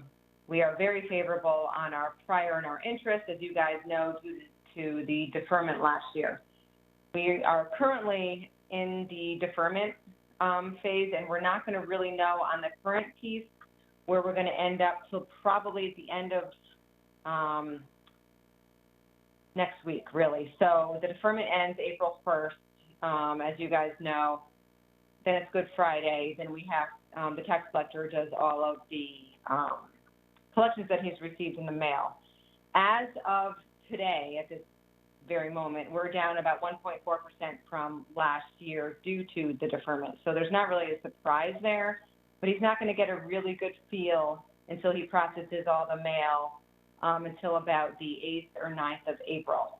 So given that, I've kind of left current alone, and I've really left the favorable variance from prior and interest to kind of flow onto these sheets of about 1.6. So that is about 300,000, like I said, favorable to Q2. Moving down, we didn't touch the investment income. We're still clearly unfavorable there. I did reach out to the town clerk. Conveyance is slightly more favorable than what she thought it would be, going from 725 to about $1 million projected through June 30. The ECC piece hasn't changed. Park and Rec revenue's gone up, a little less than 100 due to, again, golf course for the main part. And you are going to see a slight unfavorability on the expenses clearly going up as well related to that favorability. Fire marshal fees. The chief has indicated that he does think he's going to be able to hit his $500,000 budget on the fire marshal fees this year due to the large projects coming in. And state revenue, again, just tweaking between what we've incurred or what we've received, -10. We did receive some more COVID revenue from FEMA for the July through September phase of about $72,000 from Q2. So that's the increase from 561 to 633. And the other, again, is just a conglomeration of a lot of smaller revenue pieces that really haven't changed from Q2. So we are seeing a pretty favorable impact on the revenue piece due to the conveyance, due to the prior year taxes for the most part. So that's going up from 863 to the 1673. Okay, thank you, Ms. Bossi. Ms. Bossi, I appreciate that. Let's just see if there's any questions on the revenue side before we go to expense. Any questions on revenue?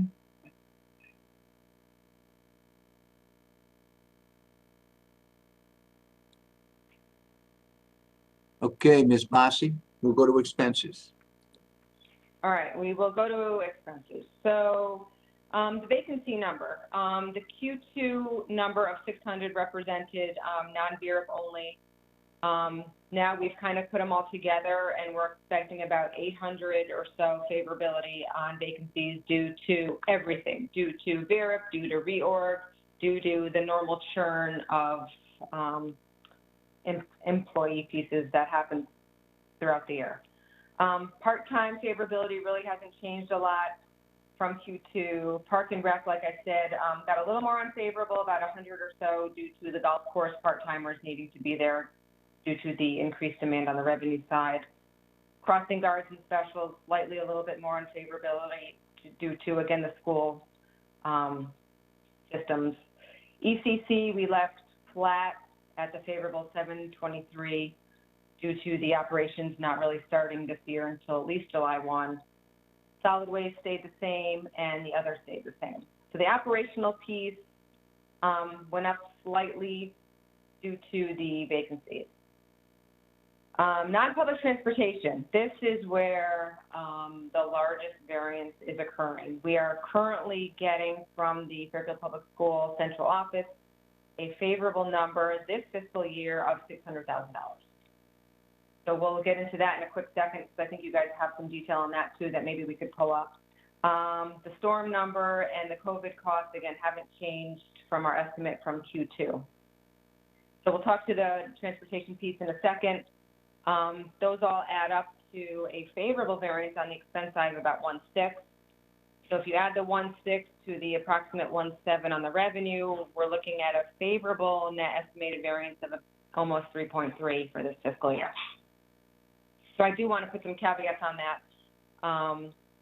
This is very preliminary. As I stated, I didn't reach out to every department head. I reached out to the major ones. This is not a account by account analysis, which is normally done at the quarterly level. These are high level numbers, which as of today, this is what we know.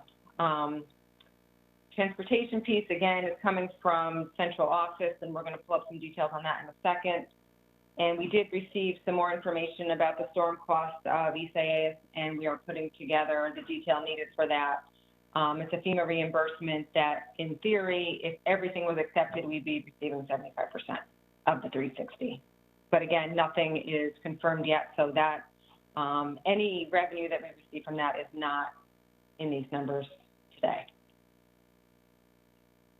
If anyone has any questions on any of that, but we can turn to the transportation piece because I know that's the largest variance in this exercise. Okay. Any questions? So Caitlin, there are some uncertainties out there, right? I mean, the fill pile being one, and other uncertainties that perhaps didn't make this list. Can you name any just for our purposes that we need to be looking out for? As of today, this is what I know. Again, the world kind of turns pretty quickly in terms of COVID, and this is the latest and greatest. The transportation piece is the only piece that I'm really unsure about, but we do know of, and again, if Mr. Baldwin's on, he could kind of chime in as well, some anticipated fill pile litigation expenses that are coming forward, and I can get into a little bit of detail onto the different buckets that we're using currently for those costs, and we're going to be needing additional funding for litigation related to the fill pile. So I'm hoping we can kind of get into somewhat of a high-level discussion on that. As you guys know, there was the first bucket, so to speak, of funding available for fill pile was about $2.2 million, which was from surpluses from the last fiscal years. So we've been using that for a lot of litigation expenses thus far. And as you know, a few months ago, there was an authorization to bond about $1.6 million, which was basically testing and remediation costs. We were able to also move over about $180,000 of costs from deep enforcement, but litigation fees related to this are not bondable expenses. So those are expenses that are not budgeted anywhere. So we are close to using up our bucket of $2.2 million. We're about at $2 million expended. So I believe in a conversation with the town attorney, we're going to need additional funding for these future expenses related to the fill pile. So I would like to propose at some point to possibly think about some of the surplus in using towards the litigation fees.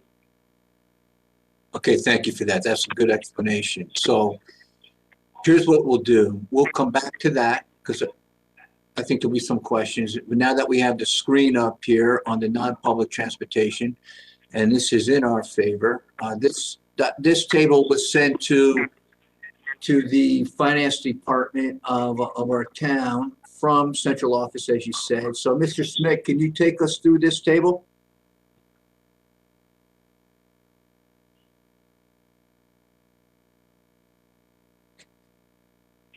Sure. Yeah, I can take you through it. It's basically showing that the bottom number there is what we're reflecting, rounded it up to $600,000, but it's $596,869, and this is a result of the total number of buses and the number of runs, the number of routes being reduced. There were a couple of things, and I can put another document up for you in a minute. But the Board of Education, Public Schools did an analysis back in October of 2019 that showed typically what they did was they would figure out the budget for non-public transportation based on the requested ridership or requested transportation needs of parents and their kids.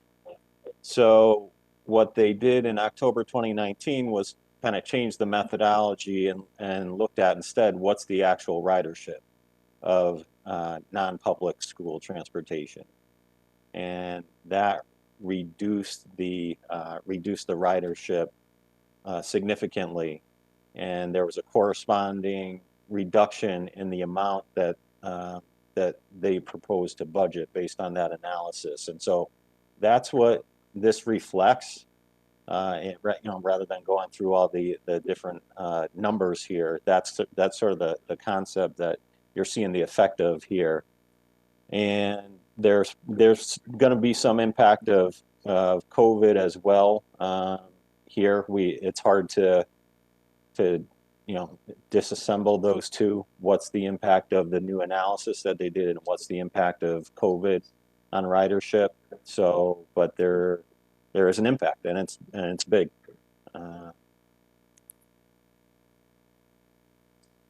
Okay. Thank you, Mr. Smith. How about that other document? Let's take a look at that. Sure.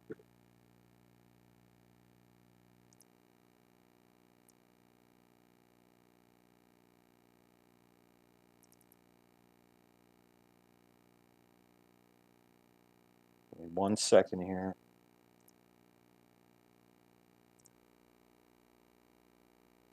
Okay, there you go.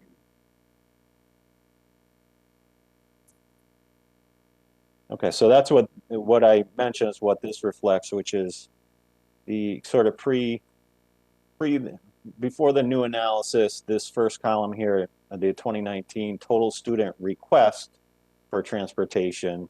And if you jump to the bottom, it's 679 requests. When they did the analysis and looked at the actual ridership in October 2019, it was only 265. And so the that's the basis for the reduction that we're seeing this year, and also that is budgeted for next year as well. And then if you skip forward one more to the next orangish column there, the 2020-2021 student ridership as of 10/2020, so October 2020, you see it's reduced there to 181. I mean, you can maybe make some inferences there that going from the 265 to 181 is COVID related. We don't know for sure, but that's those are the numbers, and that's the ridership. Okay, thank you, Mr. Smith. Are there any questions on this? Because it affects our 2022 budget as well, as we saw on Tuesday.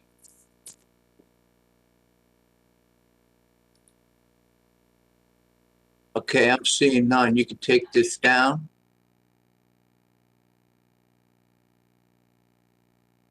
Okay, we just have to ensure that we're all confident in this number and what's in for 2022, which I am, because I think there was enough research done on this by central office.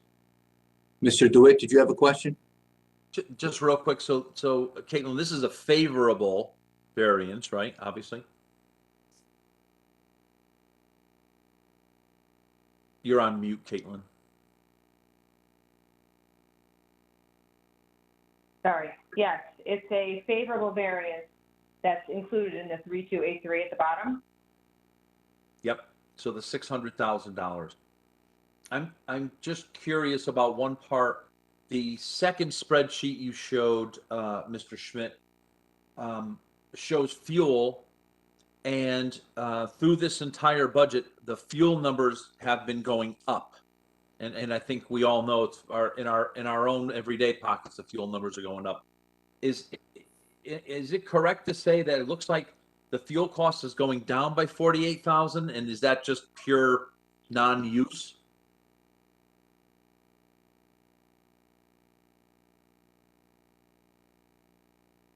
So which spread, tell me again which spreadsheet you were looking at? The one Are you that looking says at the- town, the one that's highlighted, and in the backup we got today, it was called NP bus budget. I gotcha.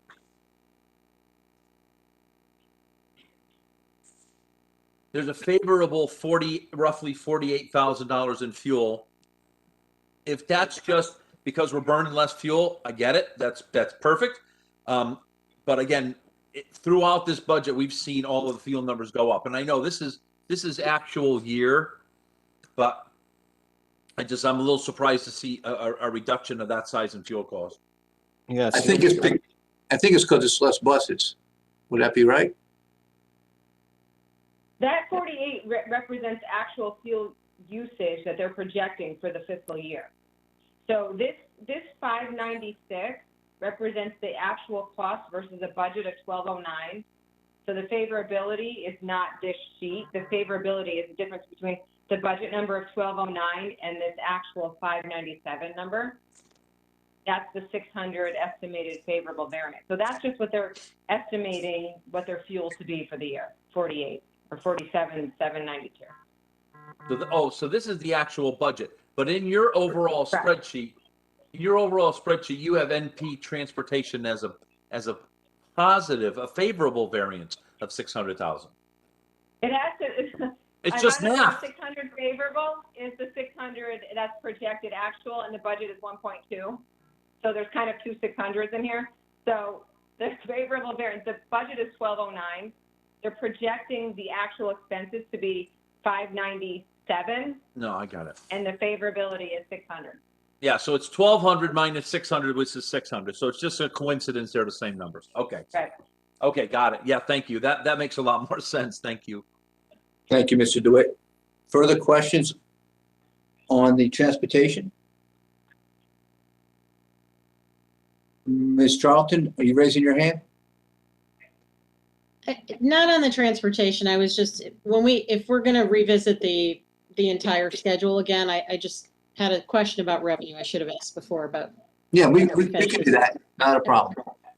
Okay, so if there are no further questions on the transportation, Caitlin did bring up the incoming legal fees that we don't see on this document because they haven't been paid, but we know they're coming. And it's going to offset some of this 3.2, although this 3.2 is a contribution to fund balance, is quite a number. So it's something we have to consider and ensure that we are comfortable with this.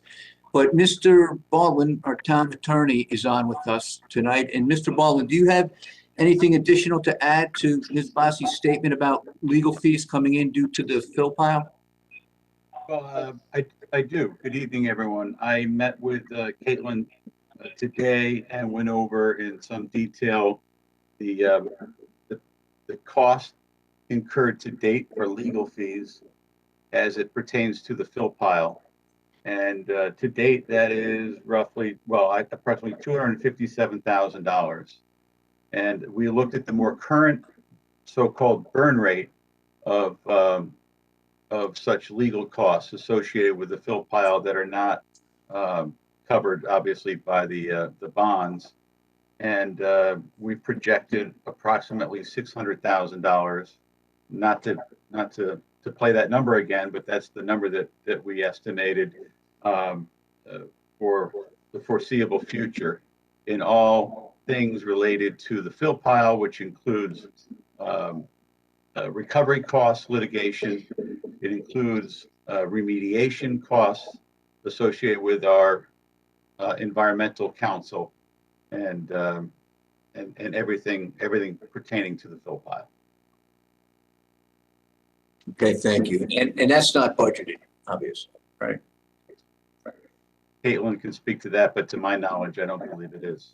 Caitlin, that's not budgeted, that $600,000 Mr. Baldwin's referring to? Correct. So the legal fees budgeted in his general fund do not include any litigation fees related to the fill pile. Okay, thank you.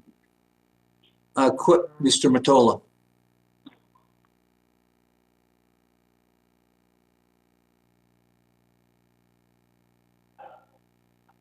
Thank you. So just so I understand what you just said, that this is the Jim Baldwin. Our legal costs are $257,000 total to date. That's my understanding, that fall outside of the scope of what is covered by the bonds. Is that right, Caitlin? Okay. So litigation fees outside of the bonds that we've had, okay, so let me back up. So we have $2.2 million that we had set aside for Phil Pyle expenses prior to the $1.6 million being authorized to spend for testing and remediation. That 2.2 includes a bunch of fees, some of which are litigation fees. So litigation fees out of the 2.2, we've spent $2 million essentially. So we're close to being at the end of that bucket of money. Yes, we've spent $257,000 on legal fees that have hit that $2.2 million bucket. So the $600,000 figure, does that include the 257, or are you saying we're going to be spending $600,000 over and above the 257 that we spent? It's the latter. It's the latter, over and above. And that's for related legal fees associated with Phil Pyle litigation. Correct. Okay. And then, do you anticipate spending that over the next fiscal year, or will this be spread out over the next 2 or 3 fiscal years? Or can you try to give us a sense of that? Yeah, we projected it out over the next 2.5 years. 2.5 years. So $600,000 over the next 2.5 years. That's our best estimate. Okay, that's helpful. Thank you, Jim. Okay, thank you, Mr. Mottola. Ms. Charlton, and then Mr. Walsh, and Mr. Basin. So Ms. Charlton. Thank you, Chairman Brown. So back to just to follow up on Mr. Mottola's question, because I'm trying to understand what budget years all of this fits into. So we've spent $2 million out of the 2.2. I mean, what do we have? What are these legal fees? I guess how much of this is going to hit our budget this year?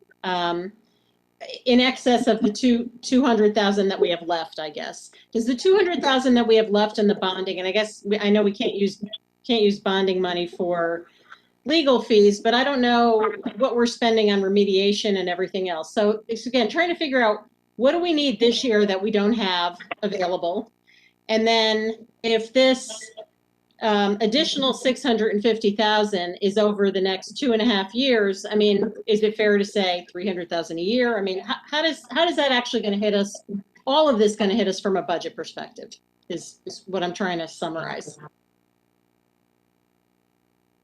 So none of the litigation related to the Phil Pyle is in the general fund budget. Yeah.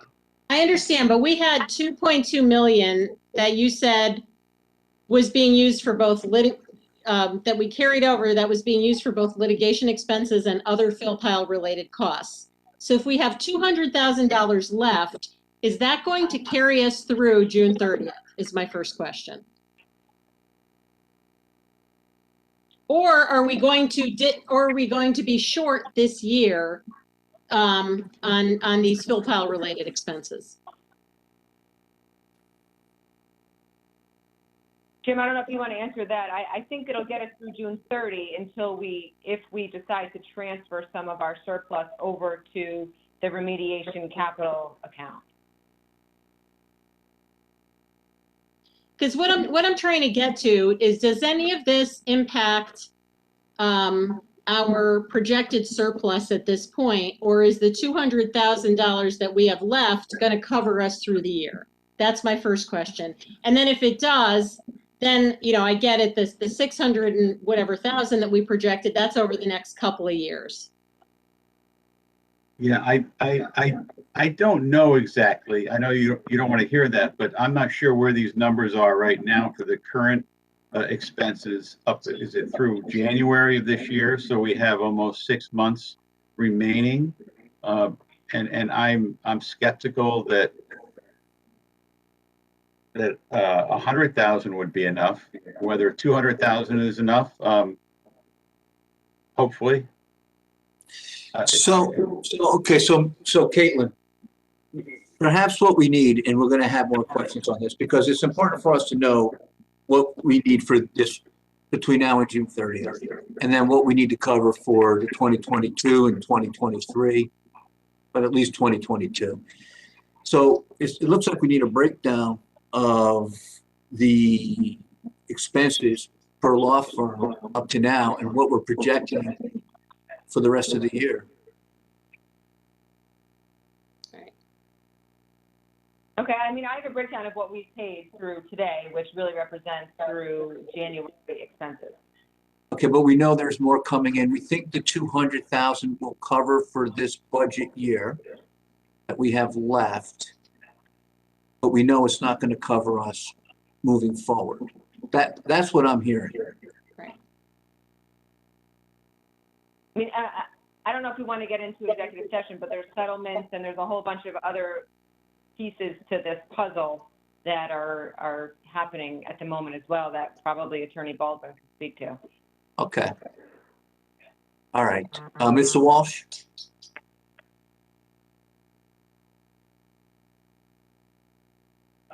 I guess I really don't understand where this conversation is going in regards to what's going to be spent by June 30th, because I think every member's been on here when we moved money into that account, which had the $2.2 million in there. It was never done on a budgeted year. It was they needed money in this account to spend, and we don't budget for it in our budget for these expenses. We've been repeatedly told by our bond counsel we can't bond for it, so we can't get it there.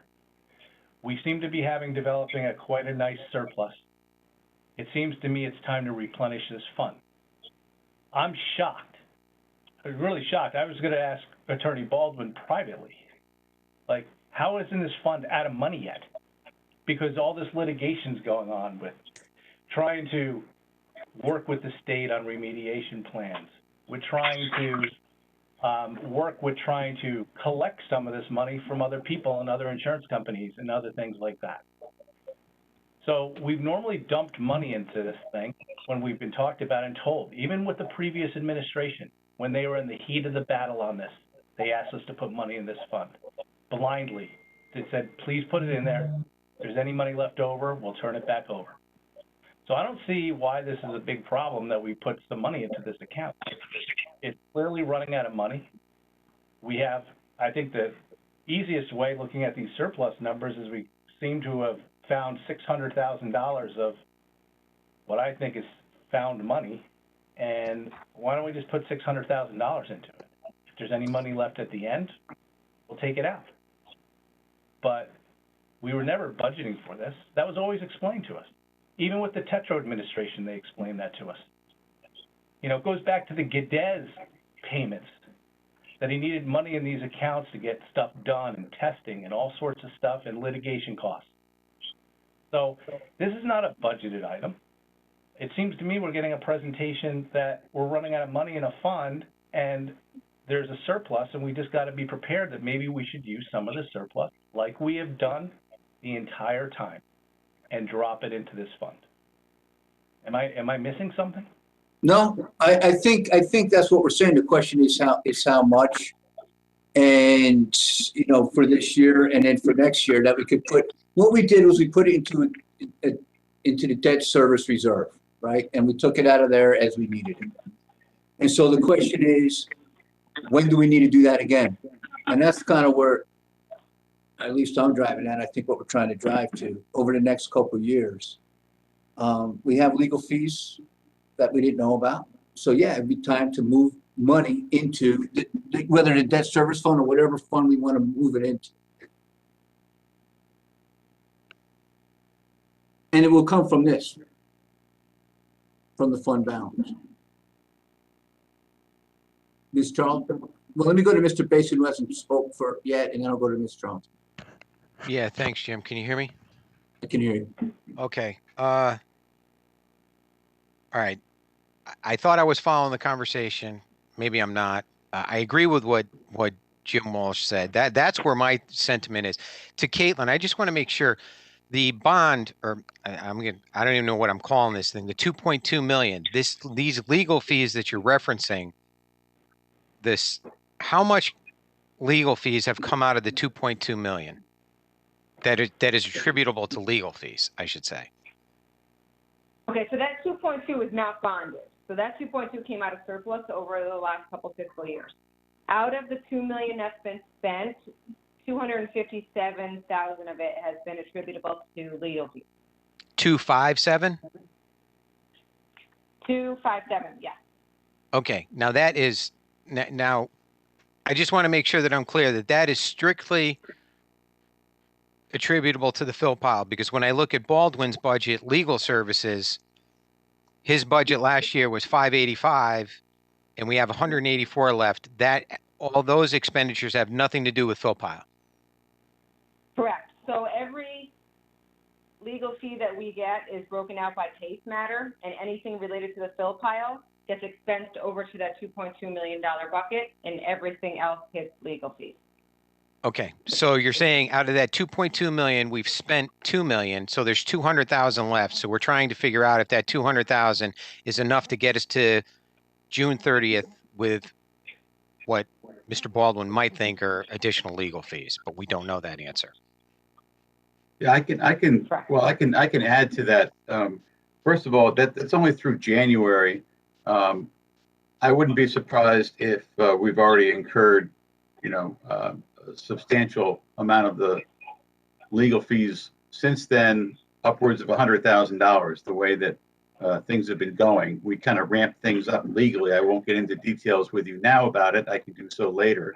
The other thing is that, Caitlin, I'm not sure if that $2.2 million, that includes other fees as well, like testing and other remediation costs other than legal. Is that correct? Yes, it includes remediation, it includes investigation and planning fees, environmental costs. There's a whole slew of other costs I'll let you know now that we just got notice that the town's about to receive another NOV, notice of violation, from our friends at Deep for transactions that took place or should have taken place back in 2012. So, the hits keep coming. So I would question very much so whether $200,000 is enough for all those things, including legal, including all the remediation and testing costs associated with the fill pile up until June. I would say most definitely not. Jim Brown, I'm with Walsh on this one.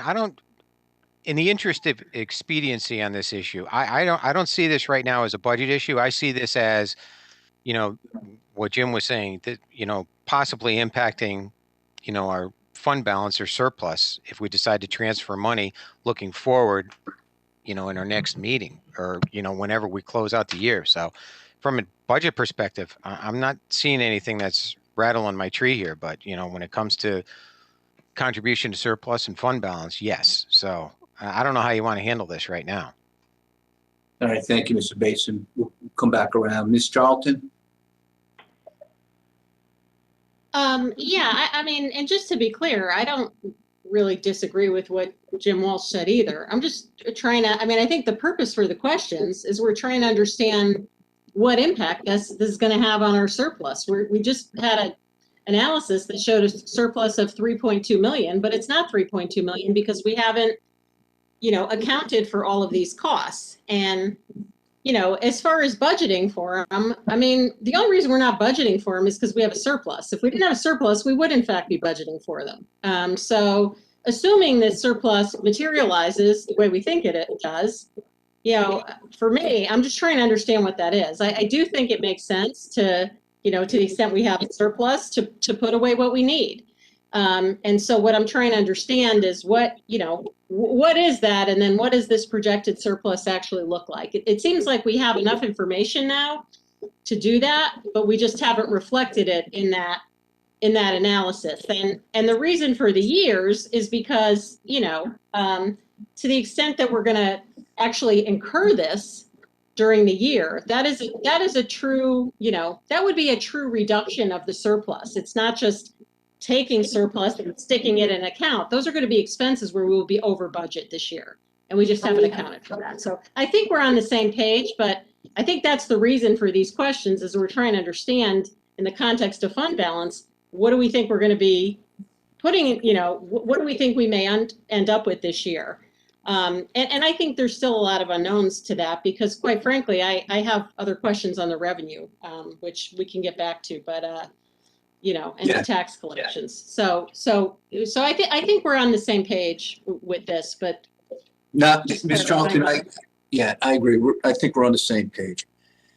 It's an expense we're going to receive this year. We'd just like to know how much. It sounds like about a couple $100,000. And now we have a whole other issue of future legal fees and remediation and whatever else is going to come down the pike that we're going to have to figure out how to cover. And that's what this conversation is. But we're going back to fund balance now. And if there are any further questions on the legal fees. Okay, let's go back up to revenue. Ms. Charlton, you had a question on revenue? Yeah, I guess I'm trying to understand the tax collections and that, the number hasn't changed. And do we really need to wait until we get kind of all the checks in the mail to figure out where we think we're going to be? Or what, is there a reason that we don't expect the rest of the year to sort of play out like the first part of the year did? And can't we, estimate at this point, where we think we're going based on the collection rate to date? Well, we can. I mean, so the prior and interest were almost at $2 million. So then that's collected, that's in the bank, that's over budget. That's a lot of it due to the deferment last year. It's the current piece right now that I really think we're going to have a better handle on it come April 9th, April 10th, because now's the time of the month that all the people that didn't pay their January are going to pay. And they're going to pay April 1. So come April 8th, 9th, we're really going to have a better handle on the current piece. So the prior and the interest are clearly, they blew the budget out of the water by almost $2 million already. Do I know that number is going to go any higher? I don't know. So hence my about $1.6 million.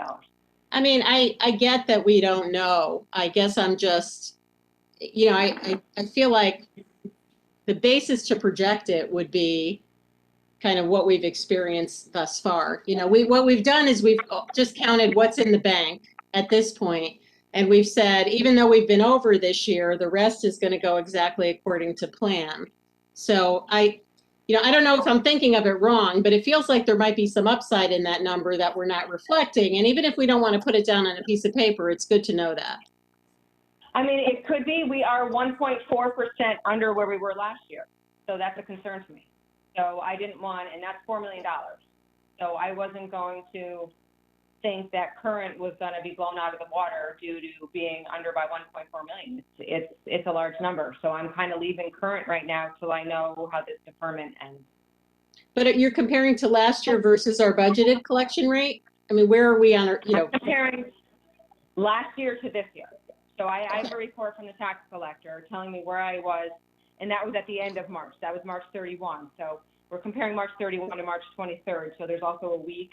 But we are under it this year.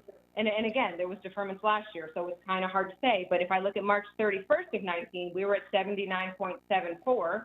And if I look at March 23rd of this year, I'm at 77.95.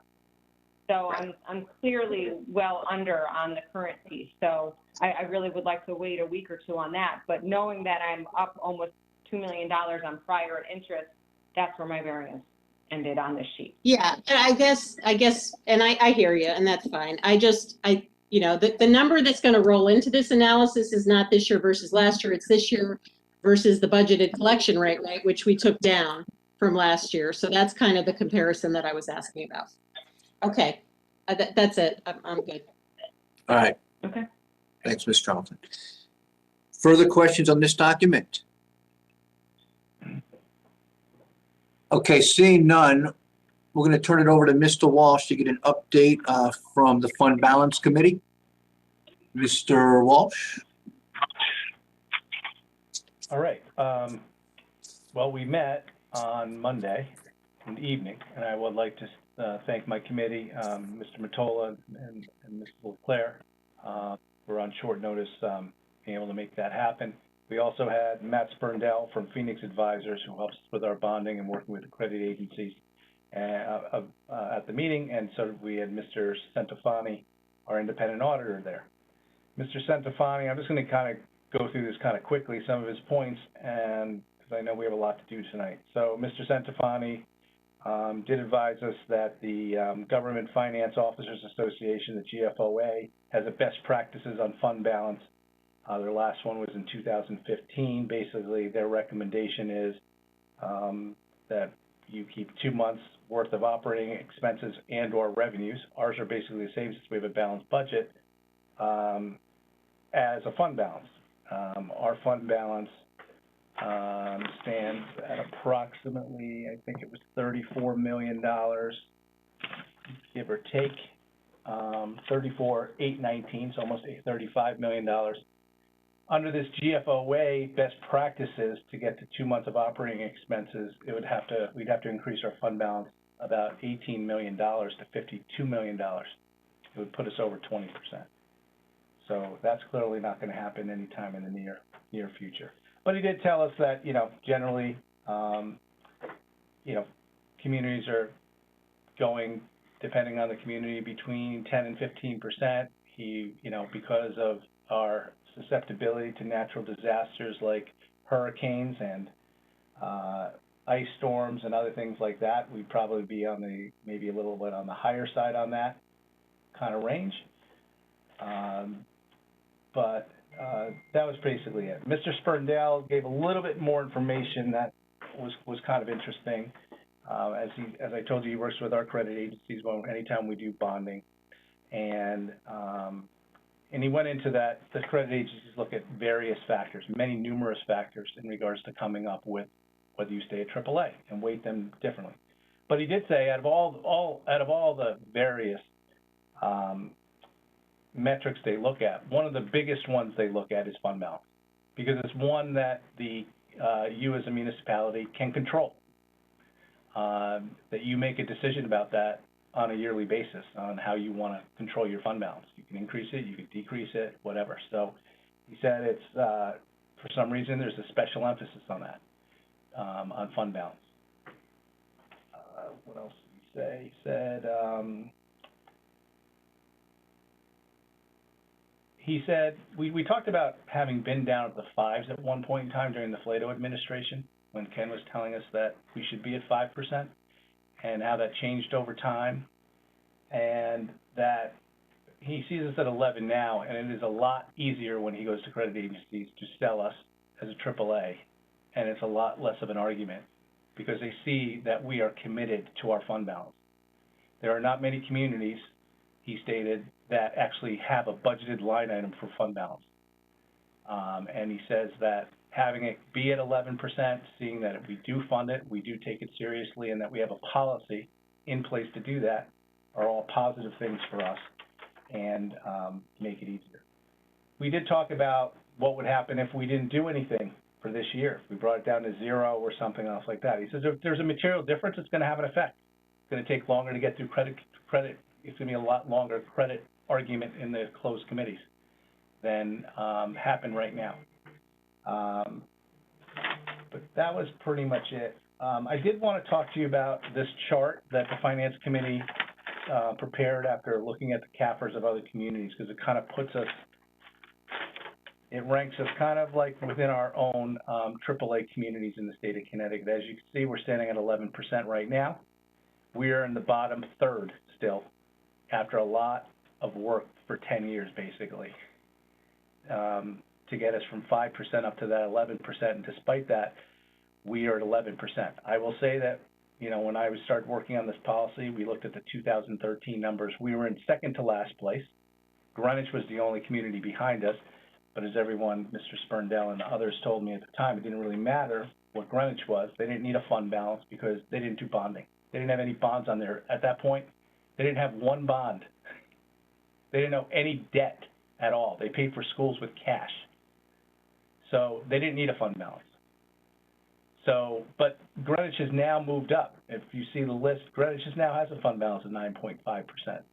In a short amount of time, they basically went from back in 2013 from 3.2% fund balance, and they're at 9.5%. To me, when you look at this chart, you see three different levels of communities within the AAAs. We're at the bottom third, basically about to break up, I think. Then there's a middle level where people are trying to stay around 15%. And then there's the upper echelon of communities who seem to want to have a lot of extra funds in their accounts. One thing I found interesting was Wallingford, which did have a decent fund balance, is no longer a AAA, but it's got to be for some other financial reasons. So basically looking on that, I personally did not see a reason why we would not fund it. So we did take a vote on our fund balance committee and made a recommendation to the Board of Finance that we keep the budgeted amount that the first select woman put in order not to deteriorate our fund balance below the 11%. And that passed two in favor. Mr. Mottola abstained. I will tell you some of the, Mr. Mottola, I'll let him make his arguments. Things that concern me and why we should stay here is we have this environmental issue, this toxic issue that we've just talked about this evening, a short time ago. We don't have any remediation plan from the state yet on any of it. And now Mr. Baldwin's telling us that we're going to get another notice of violation. I don't know how much it's going to cost. I don't think there's one person on this call who knows what it's going to cost. I don't know whether it's going to cost $5 million, $10 million, $20 million to remediate all the things that have happened to our town. But it's going to cost something. It's going to be expensive. I think we all would admit to that. Which will either take up bonding money, maybe potential fund balance at some point in time. But we have a lot of things coming up. We have a water treatment facility that's got to be repaired for the tune of $75 to $80 million in the next not too distant future. And personally, I will tell you that with the revaluation, I'm slightly concerned about, not slightly, I would say I've got some concern with properties that go up in the commercial district a lot of money, where the tenants are going to have to pay those because it's triple net leases. So what's going to happen in the downtown, whether all the stores are going to survive, who knows? But for those reasons, I think that we should not really be going backwards in fund balance, but we should be staying where we are. That's all I got to say right now. Thank you. All right, thank you, Mr. Walsh. And like you, I appreciate Mr. Mottola and Mr. Clare in joining you for that meeting. And I'll turn it over to your committee, whoever would like to make a comment. And I see Mr. Mottola has his hands up. Mr. Mottola. Yeah, I abstained because I wasn't ready to commit to fully funding the fund balance as set forth in the budget until we had tonight's meeting. And I'm still not ready to commit to that based on what I'm hearing tonight. My concern is we have a current budget that is it's a 6% increase in spending over last year's budget, and it's a substantial effect on the taxpayer. And I have a concern about that. I did ask the questions of Mr. Sperndell, and well, actually, I asked Jared a question. If we didn't fund the fund balance as set forth in the budget, and we funded everything else in this budget, we would be at about 10.4% fund balance, well within our policy. And I asked Mr. Sperndell if our if our percentage was around 10.4%, in that area, he said they wouldn't even look at it, the credit agencies. It wouldn't even be a blip on their screen. It wouldn't be a big deal. And so I guess what I'm saying, and I think we should discuss this probably Monday night more, is we have a fund balance policy that does have exceptions to it and does allow us to be reasonable and flexible with respect to our fund balance. And I just think we need to have a discussion about that, given where we are this budget year. I am fully on board with funding fund balance, and if we didn't contribute the amount this year, that we make a commitment to move forward and do that. I think there was some discussion in our committee that maybe we should try to get up to 12% in the coming years. I'm all for that also. Just my point is, I don't think we need to fill that hole 100% this coming fiscal year. I agree we should fully fund the pensions, OPED, that's what we're doing. But we have a policy that gives us, I believe, when you read it, some flexibility, and we should have a serious discussion about that, about whether or not we want to contribute $2.2 million in our fund balance, given the expenses that we have this year in this upcoming budget. So that's my concern, and that's why I abstained the other night. So thanks. Okay, thank you, Mr. Mottola. Anyone else from the committee? Ms. LeClaire? I'll just be brief. So this year, back in March, when the governor first started to put in his emergency proclamations, I really understood the whole purpose of why we need a strong fund balance.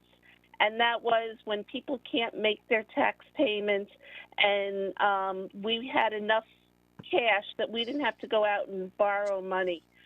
Our fund balance was able to support the town and keep it running the way we needed it to be.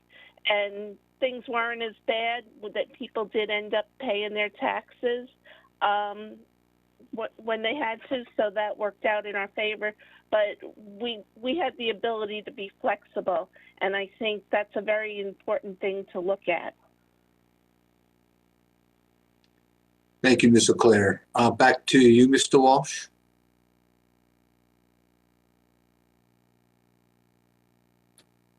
You're still on mute, Jim.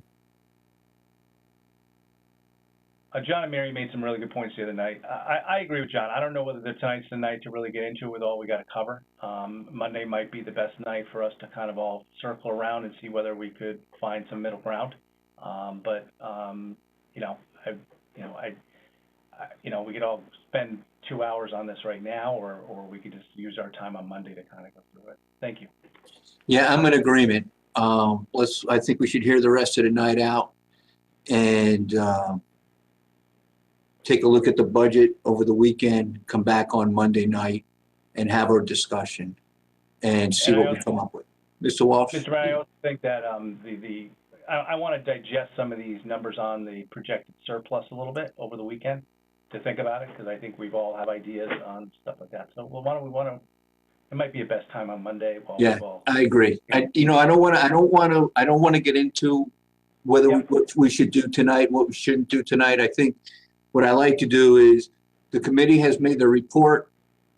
We digest the report, let Mr. Walsh do his some homework, and then we discuss this on Monday.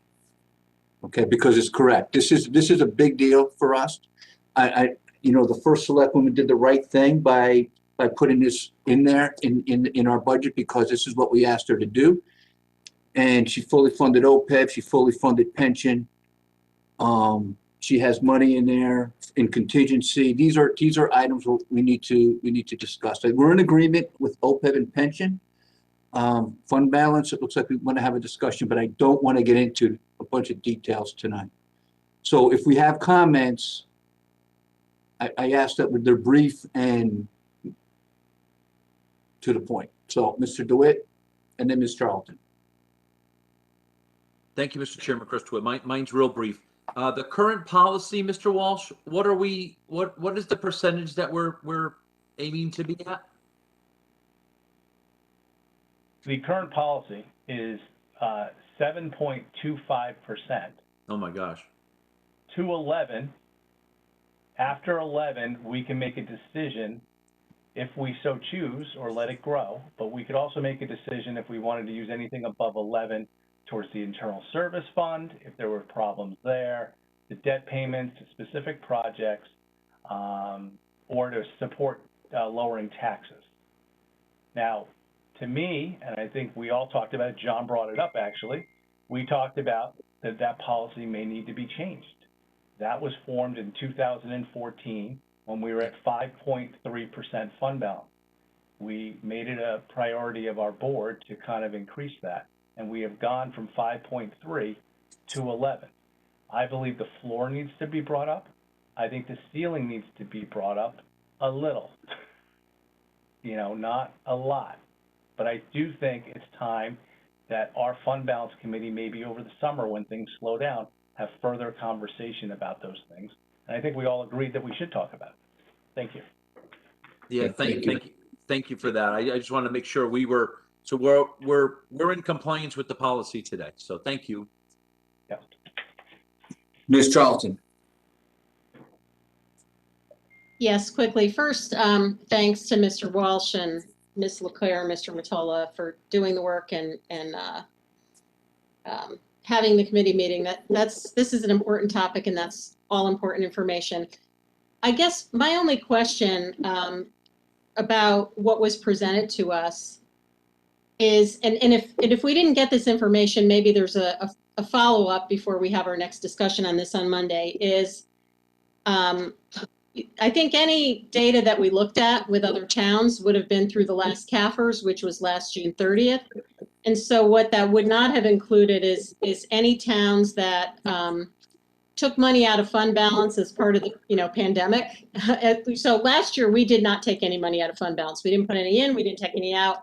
A lot of our surrounding towns did take money out. I think some took out this year. So I would just be curious if we had any information on that and if that has any bearing, because it's been a very unique 2 years. And I think, it's important to think about, well, would we be dinged, et cetera? What's the reaction? What are comparable towns doing?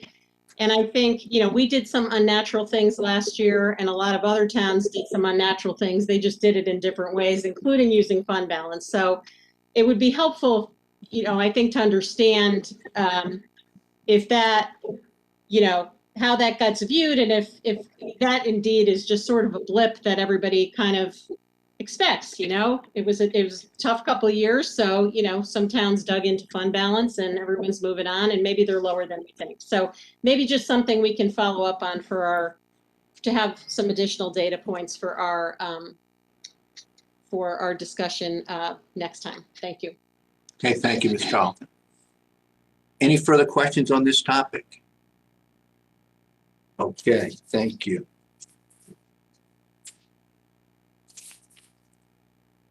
Okay, let's go to debt service, page 279.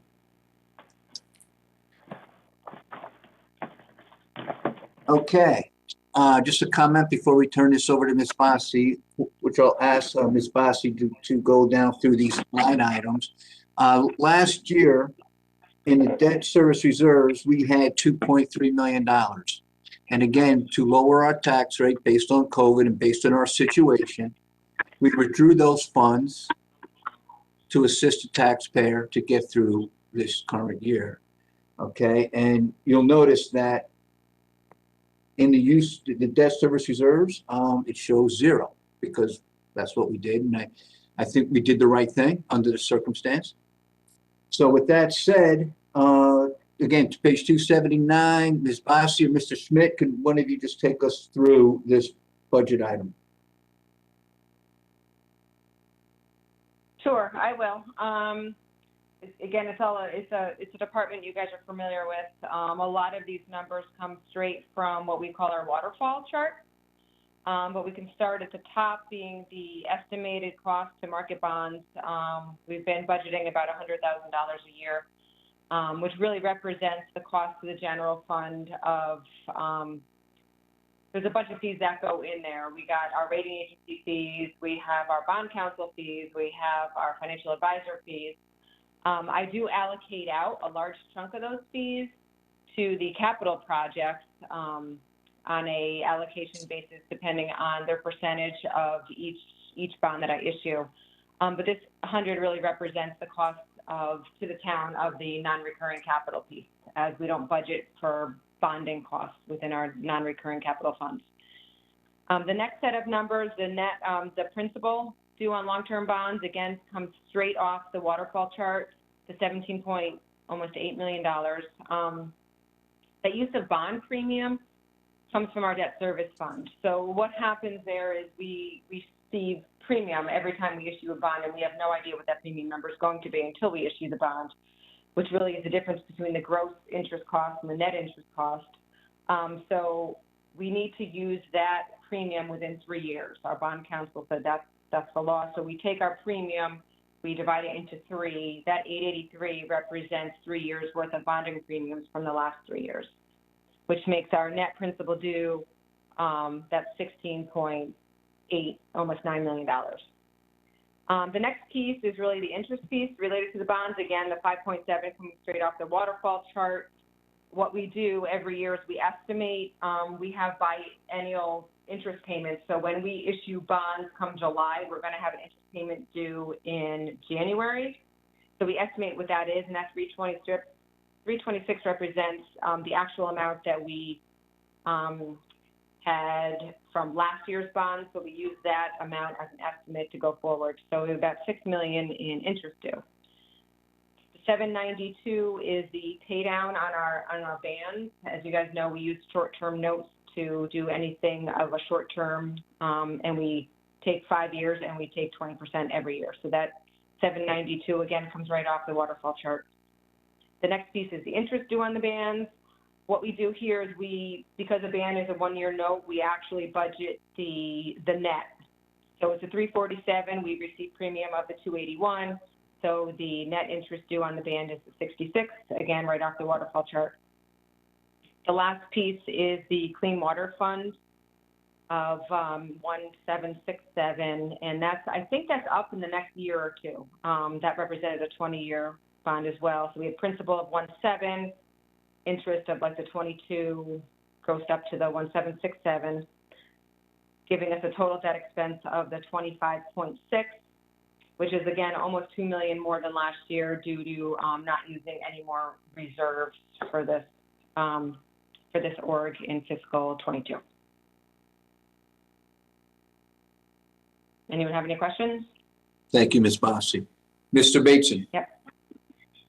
Yeah, can you just refresh my memory of what we did last year? What did we transfer in? I forget what the accounting So was. we what used we did. $2.3 million from our debt service fund, and that basically depleted our debt service fund from any extra surplus that we had put in over the last couple of years. So basically, the only thing that's left. Go ahead. So when we had surplus left over, we transferred it into debt service, right? Correct. Okay. All right. And you're saying we've depleted all that. There's nothing in there now. Correct. The only thing that's left in there now is basically after we utilize this bond premium, it would be like 2/3 of the next one until we receive additional premium come this July if we get any from this bond issuance. Okay. And up above in the use of the bond premium, when you said the 3 years, is that year 1 of 3 or are we in year 2 of 3? Do you know where we are? Well, that 883, so it's a rolling 3. So Okay. that 883 represents, so you know, from an issuance from 19, 20, and then 21. Okay. All right. So it'd be the last tranche of the 19, it'd be the second to last tranche of the 20, and it'd be the first tranche of the 21. Okay. Thank you. Thank you, Mr. Basin. Any further questions on this budget item? Okay, I'm seeing none. Thank you, Caitlin. You're welcome. Okay, I'm going to make a motion that we go into executive session to discuss personnel matters and contracts with the town attorney. So we would like Mr. Kelly, everyone on the Board of Finance, the town attorney, Ms. Kupchak, the HR director.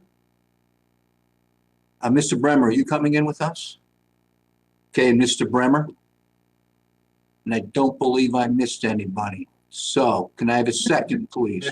Mr. Egan, Pat Egan. Mr. Egan? Okay, Mr. Egan. Mr. Schmidt? And yeah, I included your CFO. Did I miss anybody? I don't think so. Okay. Can I have a second? I'll second it.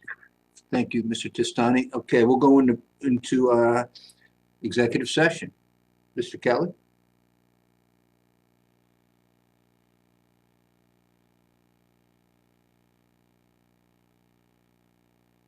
Okay, our meeting is locked. That's what I read. This session is no longer being recorded. Okay, awesome. Okay, Jim, hold on.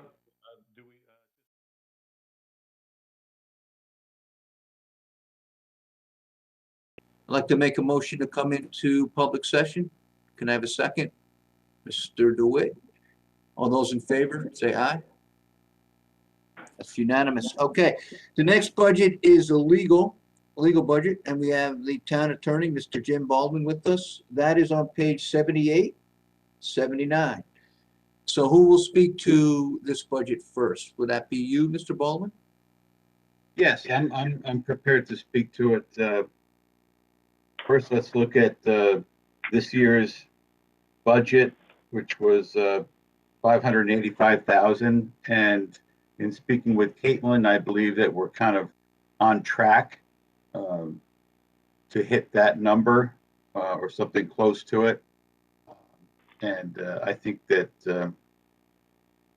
hopefully we'll be within it, certainly. In terms of next year's budget, it's an increase of $100,000, and that's really entirely attributable to the estimated costs associated with the revaluation and tax appeals. So that's the kind of the bottom line. As we discussed earlier, this budget does not include those things which are related to the fill pile. That's covered by other accounts, if you will. Okay, thank you, Mr. Baldwin. Mr. Walsh?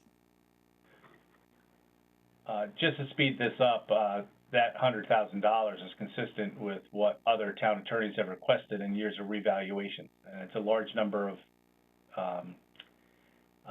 revaluations. I think there's over 620, I think, maybe more, but it's a large amount. And this is not unaccustomed every 5 years when there's a, actually, in certain years, it's been poured into the next year as well, another 100,000 or more, because some of these cases will kick over into another year.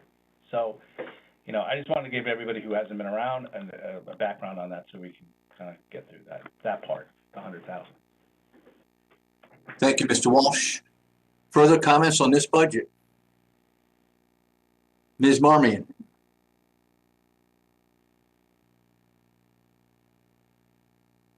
Thank you. Can you just refresh my memory, the jump from a fiscal year 20 to 21? We went from 299,000 to 585,000. What was that jump attributed to? I can't really speak to that. I know that the fiscal year 20 was budgeted for $135,000 more than what was apparently actually spent. I can't explain it except that I was not here the entire time, and we have very purposely increased the legal oversight in many things in town. such as contract review and other matters. So I can't speak to the first part of the prior fiscal year, 2019, through 2020. So that could be partly to explain for it. Okay, I'd be interested in getting an answer to that. I don't know who. I know it's a new administration, but anyway, if we could look into that. Well, it's a big jump. Ms. Marmion, what's the exact question other than not all that what do we was budgeted was spent? It's just it's a big increase. I'm not sure what it's related to. And then secondly, are you still, I remember you said that do you use other firms? Do you subcontract some of your work that you're doing? I think you had mentioned you were doing that before. Maybe that's with litigation related to the fill pile. No, I can speak to that. The town attorney's office has always doled out matters to outside firms based on their areas of expertise. I'm certainly not an expert in all things legal, and that's consistent with past practice of prior town attorneys and administrations. This year, we are so far we've had engaged the Birch & Moses and Devlin, Cohen and Wolf, my firm, real estate attorneys, Marino, Zabel, and Schellenberg, and Rose Kaller, and more recently is Lucas and Varga with respect to the Newport Academy matter, in addition to the firms that are also handling the fill pile, but that's not part of this budget. And I can go into more. I'm wondering, do you have an accounting of that? It'd be interesting to see the breakout of what various firms are handling versus your office, just so we could get some perspective. Sure. Birch & Moses and Devlin was retained for a very particular purpose relating to an HR matter, and they were paid to date $66,687.50. My firm was $141,494. Attorney Richard Clamero, who handled the Giant Steps purchase, was $17,221, and that includes, I believe that includes his fee for the title insurance associated with that purchase. Jontos and Lottie, Bob Lottie, has done work for the town for many years, and he was paid to date a total of $7,163. Marino, Zabel, and Schellenberg, $66,921, and they handle all matters outside of my skill set relating to, or Jim Hazelcamp's relating to labor matters and tax. They also handle tax appeals, and they also handle conservation matters. Peter Ambrose was also involved in a transaction for a real estate purchase associated with the Navy housing and affordable housing. That was just under $3,000. Rose Kaller is a kind of a hangover litigation matter concerning the police, which is resolved. That was just $500. And Lucas and Varga has not billed the town to date, but they're handling the federal court action, which is now pending regarding Newport Academy. And that's again, that doesn't include the attorneys retained for those matters related to the fill pile. Thanks. So through you, Mr. Chairman, could we just get a copy of that? It appears Mr. Baldwin's reading from something. Just if you could forward that. Sure. As reference. Thank you. So, Mr. Baldwin, can you send that to Mr. Smith and he could get it to us? Sure. Thank you. Any further questions on the legal budget? Mr. Mottola?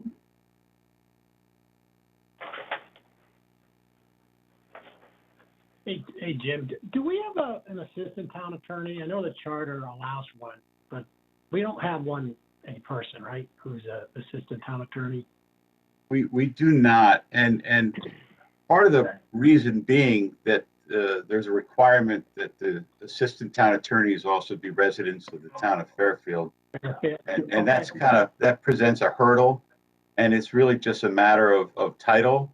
In fact, I think it's kind of a holdover from days gone by, quite frankly, and would be the subject probably of a charter revision when that takes place sometime in the future. Okay. Thank you. Thank you, Mr. Mottola. Further questions on the legal budget? Oh. Mr. Walsh? My notes suggest from last year's budget, when Mr. Baldwin went through it, is that there's legal work in this year's budget for the assessment. It's like a 2-year thing. So there was supposed to be $100,000 to $102,000, I think, spent in this year's budget on assessment stuff that he has to hire law firms for. So it was one of the major increases, and he actually had gone through back in 2000, the previous assessment, and showed that there was $115,000 spent in the same year for the previous assessment. So, it's a 2-year thing. So that's one of the reasons for the increase and why he got the increase last year.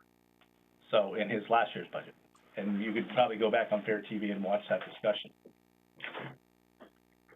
I will also add that to date we've spent almost $60,000 in tax appeals, and that's mostly, almost entirely, prior to this recent reassessment. And there will be some costs associated in this fiscal year associated with the reassessment as well, and that's hopefully going to be covered by the current budget. Thank you, Mr. Baldwin. Further questions on this budget? I am seeing none. Mr. Baldwin, thank you. Welcome. Thank you. Okay, the final budget for tonight is finance, and we'll go to page 141 on the expense side, and then we'll go over to revenue. So, Mr. Schmidt, can you walk us through this, please?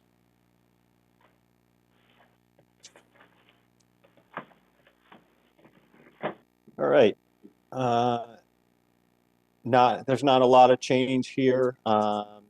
Albeit one big one that I think has been talked about in the past. There is a reduction in the regular payroll just due to refilling positions at lower levels. In particular, a budget director. The large increase in the part-time payroll is for the hiring of a grants coordinator, which was part of First Select Woman's reorganization. And again, that's part-time. It's in there as part-time. I know there was some discussion in past meeting about making that full-time. Other than that, the budget is flat. Okay, thank you, Mr. Smith. Questions on expenses?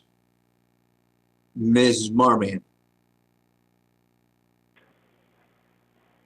This isn't really about, it's part of a bigger discussion, but I'm just going to ask it because First Select Woman Kupchik is here, which is we had some discussion at our last meeting related to the expected funds that are coming in from the federal government and also state related to COVID. And there was a lot of discussion about, going after grants and making sure that we captured that money. this got to the fact that there was this part-time grant coordinator in the budget. And the question came up, how is the administration, how does the administration plan to look at this money and where it's appropriated and what that process will look like? And I know it's very preliminary, but I'm wondering, Ms. Kupchik, if you can, because the grant coordinator is going to be an essential person in this process. Do you have any comments on how you're thinking about going about looking at this money as it comes in, and how to figure out where to put it? So, Sheila, you're very right. It's very preliminary. This money was just released a little over a week ago. I had a conference call with Congressman Himes and other area leaders. We talked about it. At that point, it had only been 18 hours since the vote in Congress. There was no information, and still really is very little information coming out of Treasury to give us guidance.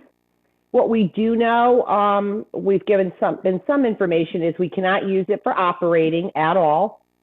So we can't put it in our budgets to, offset costs in our operating budget. From what I can understand, and obviously it's still new, is that we can use it for projects that can be completed within a specific time frame.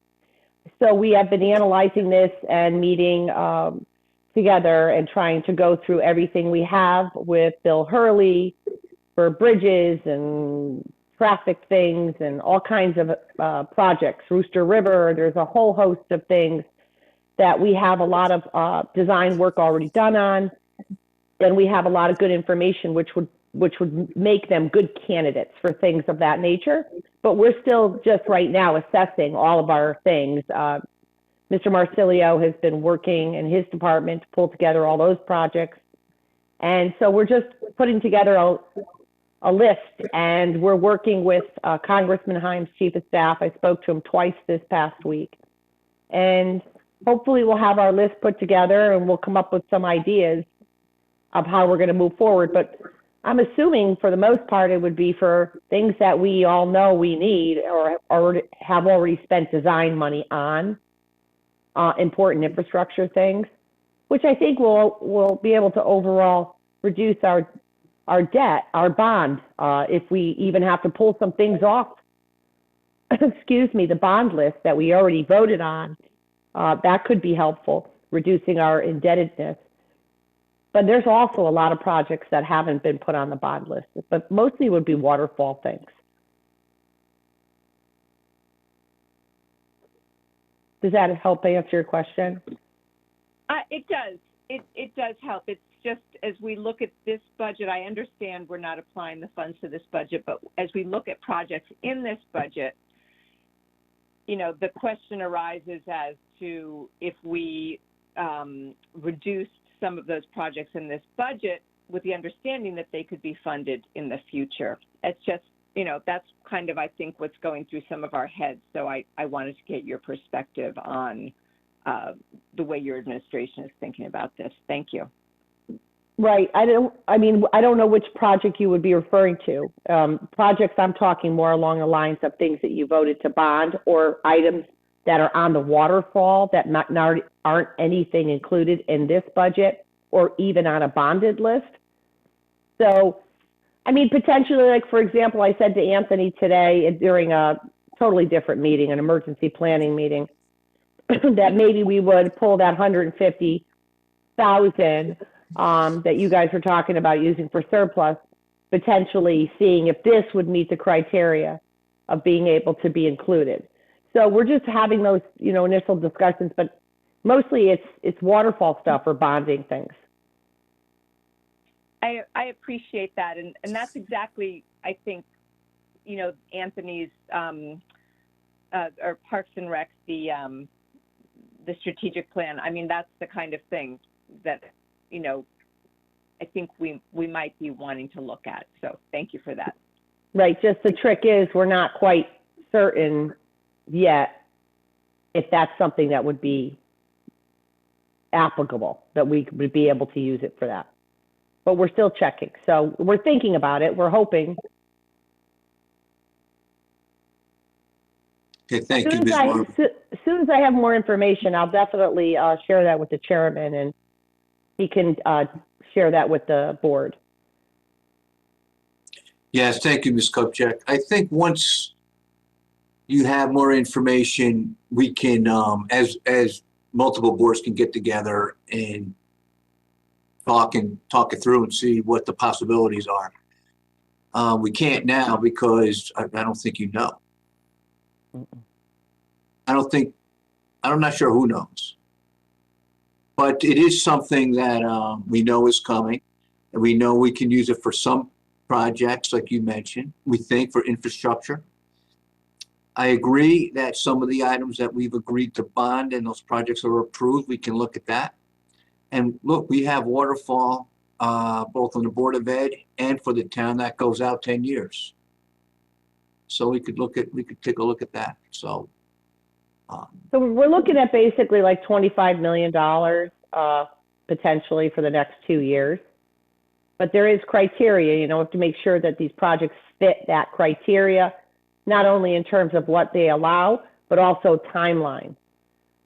There is a timeline of when you can complete the project for it to be, I think it's, Jared, I think it was in the document we read today, was it 2024 is what Bucky said? So we would have to have the project, it would have to meet the criteria of also being completed by that date. Right, end of 2024. And who knows, you know, we were kind of thinking, I don't know what the hoops are going to be that we're going to have to jump through for a lot of these. I'm assuming a lot. You know, we were talking about potentially coming to you guys before the budget was passed to ask for a transfer or to change that grant person to a full-time because just for the need, because this is a tremendous amount of money. And it may need that kind of attention. So I know we've talked about that at this table. So it's something I just wanted to give you all a heads up on. You know, who knows? It might be beneficial for us to have that. okay, thanks. Thank you, Ms. Kupchak. Mr. Mottola, you had your hand up first, and then Mr. Bateson.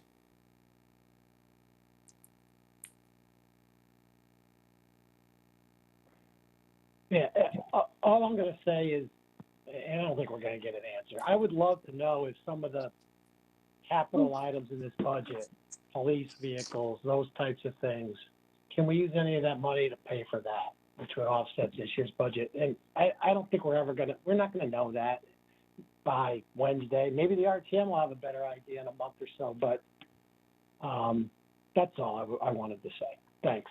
So you, Mr. Mottola, on the bonding for the vehicles you mentioned? Yeah. Yeah, maybe. See, here's what I think we all know, but I just like to say for the public is we approved the bonding resolutions. And so the projects on the RTM approved the same bonding resolutions. So the projects are set. Ms. Bassi does not, she does not borrow the money. She does not issue the bonds until the middle of June, possibly the beginning of July. And so if we have more information at that point, we may not have to borrow the money. Yeah. At that point, we can come back and. Right. Some of the capital items that we're paying for in the budget too. I don't know. But I hear you. Thanks. Right. I need to go to Mr. Bateson and then Mr. Walsh. Ed? Thanks, Jim. Quick question to Jared. On your personnel summary, refresh my memory. I see, knowing that we haven't settled Thea or PETA, I see the account clerk and the controller still locked in at their expired contracts, but I see the dollar values go up. What's that attributable again? So even though the contract may have expired, there are provisions in the contracts for step increases. And so if those are in the contracts, they're still going to be eligible if they meet the criteria. They'll get those step increases. Okay, thank you. You're welcome. Thank you, Mr. Bateson. Mr. Walsh? Just quickly, in regards to the police cars, I suggest we leave them in the budget as best we can, because otherwise it's going to create a cliff. We are short 5 police cars from last year. We're short 5 police cars from this year. So if you can spend it on police cars, I would hope that we could get 10 more police cars and fill in last year's budget, this year's budget, so we don't have a hole and when we look at this plan. So there's plenty of police cars we can still buy if we're allowed to. So, but I'd like to keep some police cars in this budget so that we're not creating a cliff for next year when we go to budget for them. I just wanted to. No, I appreciate John. I'm just pointing it out. As an example, that's all. I didn't mean. John, it's a perfect example, but I just think we're probably 10 police cars. Yeah. I think we can talk about it Monday. there's going to be a lot of ideas once we have more information. Let's move it. Yeah. Okay, so right now it's mainly hypothetical until we number one, we have to get the money, and number two, we have to read the instructions. Okay? Which right, and I just probably need the town attorney to go through for 2 days. Well, I just want to say too, the whole point of the exercise of my administration going through all this is to try to, put together all the projects that we know could be potentially work in this scenario, everything, including, John Matola, I understand your point of view about the capital outlay. It makes sense, but, Mr. Walsh is right. We have not fully bought the amount of cars that we're supposed to be buying every year. So there's a whole host of things, and my intention is to put together all of the things that we think are applicable and then go before the board and say, okay, here's all the list, and put it in a priority of my administration, but also to say to you, what do you guys think? Yeah, I think Ms. Kupchak, that's right on. I think that's the right way to handle it. Okay. Ms. Charlton, you had a question or comment?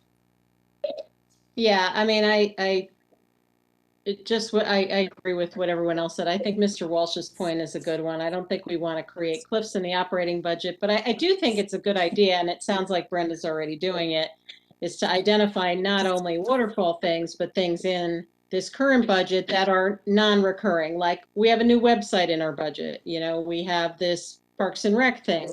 Those are not things that happen every year. So if we were able to pull out those types of things, they would provide relief to the taxpayer, and they wouldn't, we wouldn't be shooting ourselves in the foot going forward. And, even though we don't know all the answers yet, we might have to vote on this budget before we know too much, and the OTM might get a crack at it. So I think that, creating that inventory, is helpful, because then we make sure that we get the appropriate input versus, the RTM trying to think up stuff, to deal with this year's budget. So that's all I had to say. Thank you. All right, thank you, Ms. Charlton. Any further comments on the finance budget, the expenses? Before we go to revenue, we want to go to the internal service fund. It was part of our backup that Mr. Schmidt has sent us today.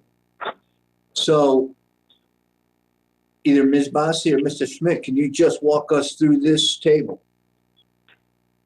Sure, I can. Or Jared, if you want to, or it's up to you.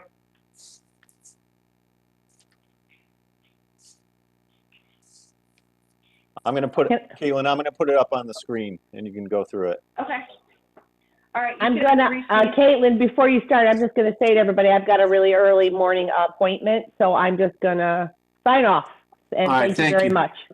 Thank you. This is really exciting, Brenda. This internal service was very exciting. I was dying to watch this. You know what? Ms. Kupchak, I'll call you early tomorrow and go through it with you. Thank you so much. I appreciate that, Mr. Chairman. Good night, everybody. Good night. Good night. Good night. All right, Caitlin? Okay, so you should have 3 sheets in front of you. The first being the actual from 2020. I just thought I would kind of show you guys where we ended up. It was in the CAFRA already, but I just wanted to kind of roll 2020 forward to 21 and then to 22. So this is the actual, so the internal fund balance, as you guys know, has basically only 2 columns at this point. It used to have the risk management, which is the first column, the town active medical, and it used to have the Board of Ed medical and the retiree medical as well. Then when the OPED trusts were established back in, I think, '09, the OPED trust kind of went off, and then a couple of years ago when the school went to the state plan, that rolled off as well. So we're just left now with the risk management piece and the town active medical piece. The CAFR does only have that total line on the right-hand side, so this kind of gives you a little bit more detail than what you can actually see in the CAFR. And again, this is what we made great stride actually in fiscal 20 in terms of this fund. This fund used to be a negative bone of contention with all of our rating agencies. So, you know, the previous administrations have really worked hard to kind of beef this accrual balance up over the years. So what this is showing is basically at the end of fiscal 19, we had a favorable accrual balance of 828 coming into fiscal 20. The top piece has the revenue in terms of those two columns. So the revenue budgeted for risk management and some smaller recoveries totaled about 2.9 million. The expenditures related to workers' comp, general liability, and town property was about 1.5 in fiscal 20. So clearly that we had a really favorable year there of about 1.4 million. The piece to the risk management that kind of hangs over our head a little bit is that large accrual. So that $11.7 million is basically the long tail on our workers' comp claims and then any general liability claims that we know about. So we meet with the town attorney and our counterparts in HR to talk about all the open cases to know what our accrual should be. Moving it over one column to the town active medical, again, the town budget for the medical premiums, the employees clearly contribute as well. We had revenue in that column of about 12.3. Our medical claims for fiscal 20 were way down as a result of really of COVID, and I think people really not going to the doctors March, April, May, and June. So our expenditures there were about 10, giving a favorable piece to that line of about $2.2 million. So basically our fund balance went from the 828 to the 4.4 million at the end of June of 2020. So again, that 4.4 number is the number that you see in the CAFR. Again, we still have an accrual of the 12.2, so it's still a, you know, on the accrual basis, we're in the positive, which we always weren't before. So that's a good thing. So if you flip over the page now to 2021, you're going to see that fund balance carries forward. So that 4.4 is at the top of the page. And this is clearly now the current year that we're in right now. So the revenue clearly has been set in last year's budget to come in of about 2.5 million on the town department premiums piece. Expenditures are still, I annualized the workers' comp claims, looked at the general liability and the town property. We are expecting our expenditures to be about the 2.2 million, expecting a net profit there of about 256,000 for this fiscal year.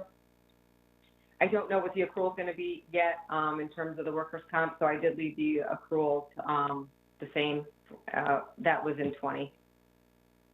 Shifting over to the town active medical piece, your, again, budgeted numbers, employee premiums coming in of about almost $13 million. Again, our expenditures on the medical piece are projected to be about 10.8. That number comes straight from Aon. So that's their projection number through June. And again, it's still low. I still think we're seeing some COVID effects there. So if everything pans out this year in terms of projections, we're looking at a net profit in fiscal 21 of about 2.4 million, which would then increase our accrual balance to about 6.8. So you take the 4.4 and we would increase it to the 2.4 to get you to the 6.8 million. Again, we still have our accrual number there, but that would be a great thing to even beef up this internal service fund a little bit more going into 2022. So if you flip the page, that 6.8 then carries forward. This page is a little bit non-eventful because of what it's showing is we're budgeting what we expect our expenses to be. So these are now the numbers that are in the budget. So the 2.6 million is what we're projecting for workers' comp claims, general liability claims, and town property. And again, the same on the medical, what we went over tonight, about 12.6 is what we're budgeting, and the 12.6 is what we're expecting in the expenditures on the medical side. So the 6.8 kind of remains flat as of now because we're budgeting what we think our expenditures are going to be. And that's about it. Yep, sorry, I had to take myself off mute. Thank you, Caitlin. Yep. Appreciate you running through that and letting us know where we are in terms of the internal service fund, which is fairly positive. I mean, it's been negative before. We've seen that in years past. Oh, absolutely. I think it was Moody's who always, that was like their first question every year in our rating calls. Because it was a negative number for a really long time, and they wanted to know how we were gonna, beef it up. So it makes the call go a little smoother now. I bet they actually put us on notice, I believe, one year. They gave us, right? Yeah, a while ago. It was, they were really concerned about it. So there's been a lot of effort to kind of, beef this guy up. So. Yep, looks good. Thank you. Mr. Walsh? No, I think this is like some of the best news I've seen in a while. I mean, this is great because it's such going all in a great direction, including that risk management accrual number continuing to go down. So this is all great news. So awesome. Thank you. Thank you, Mr. Walsh. Any questions on this? I'm scrolling through. Mr. Bateson. Yeah, thanks, Jim. Having never been in the position to see a positive accrual, what's the benefit of this? Besides rating agency, is there some way I can save the taxpayer a buck here? Or I hate to ask, but so what this $12.2 million accrual though represents is if we cease to exist today, that's what we would have to pay out. So we don't even have enough cash really to pay out the 12.2. We have the 4.4. So it's not like we're overfunded. We're not in a holy cow, we don't need to budget our expenses because of that long tail really on the workers' comp claim. Okay, so I have to look at it on a net basis. Okay. Yeah, I mean, really, not that the town would ever cease to exist, but that $12.2 million, we get that number from TMA. Those are all the claims that are out there. Yeah, you wouldn't have to pay them out clearly. They have 20-year lives on some of these claims. So okay. That's all right. what that number represents. So I'm in a good position, but I'm not flush with cash yet. Correct. All right. Maybe someday. Well put, Mr. Bateson. Maybe someday. Okay, further questions on the internal service fund? I am not seeing any, so we can drop this page. All right, thank you. So let's now go to, let's go to page 12 on our budget book.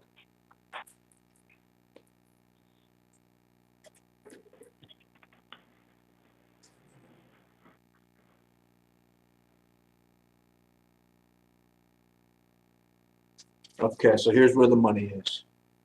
On the revenue schedule, Mr. Schmidt, what would you like to highlight for us? Let's see, to highlight, I can kind of take a chunk of these, I think, out of the way that are pretty, starting with the first one and going down through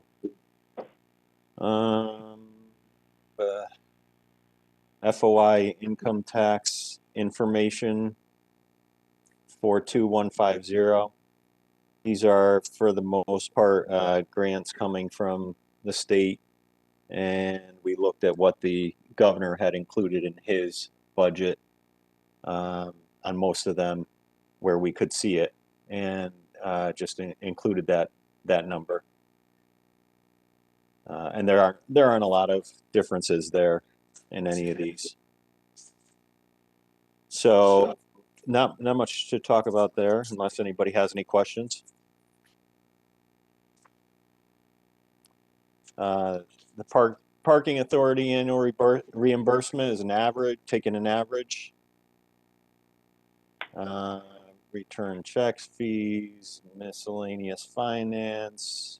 So the next three, the dividend interest income, change in market valuation, and the contra income. This is one that's that has stuck out and has been on our quarterly reports as being a bad guy, as we call it, and hurting the budget. So we did the best we could to come up with an estimate, working with the investment companies that we work with, looking at the market value of some of our investments and what happened to those really in the first quarter of this fiscal year, and kind of extrapolating that out to see what the impact would be. And so that's what we're looking at in the market valuation. It's obviously that can change. That's going to be, it's dependent on the market. So that can change in a given moment. The interest rates, which we've talked about ad nauseum, are way down. To try to find 1% or even a 0.5% is near impossible unless you go out a number of years. You can get 1% if you're buying a bond for a 3-year period. You can get something like that, but beyond that, it's and we're not willing to commit money for that long, not knowing what the market's going to look like over the next year, or longer. So that's a that one could vary, and you've seen it vary in our quarterly reports.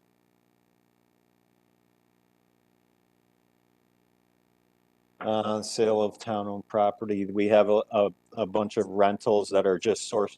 These are source documents, which means they're based on contracts. These amounts.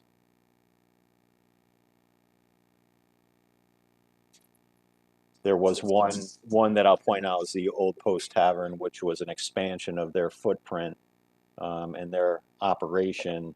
So that in a renegotiation of that contract that was due, and so that happened, and that's why you see the big jump there. The rest are the leases on the cell towers those are all contracts. So any of these leases for AT&T, Verizon, T-Mobile, and we've hired a consultant to go out and try to get more money, because as we get every once in a while, we get some of these companies that have equipment on our towers, and they come to us saying, hey, we want to upgrade our equipment or add something to it, change things out, and they come to us offering us a pittance of money. And so we now have a consultant who works for us to try to maximize the amount that we're getting out of those.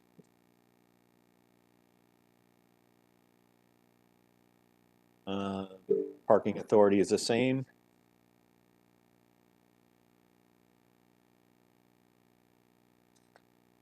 And any questions there? Ms. Charlton? Yeah, Jared, why do we budget change in market value at all? I mean, isn't that a non-cash item? Why would we? I think Caitlin knows the history of that better than I do. It wasn't always like that, from my understanding, and it was something that I think the previous CFO, or maybe beforehand, wanted to change. Well, the previous CFO wanted us to book it quarterly.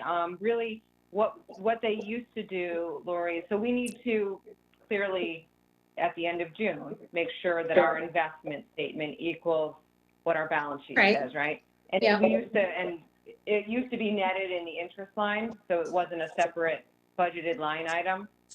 But that's what would clearly have to happen at the end of June. So, I mean, I get that you have to book it. Just wasn't separate. Yeah, I mean, I get that you have to book it from a GAAP perspective, but if it's non-cash, it's just a change in market value. And until it's realized, it doesn't turn into cash. I just don't understand why it would ever be in our budget. Because it's not like if you budget a change in market value positively, that doesn't give you money to spend. And the opposite is true as well. So it really doesn't make sense to me why it would be in a budget. I understand on a GAAP basis why we would do it, because it's part of that, but it has no correlation to anything we spend, does it? We don't spend change in market value, so why would we budget revenue for that or expense?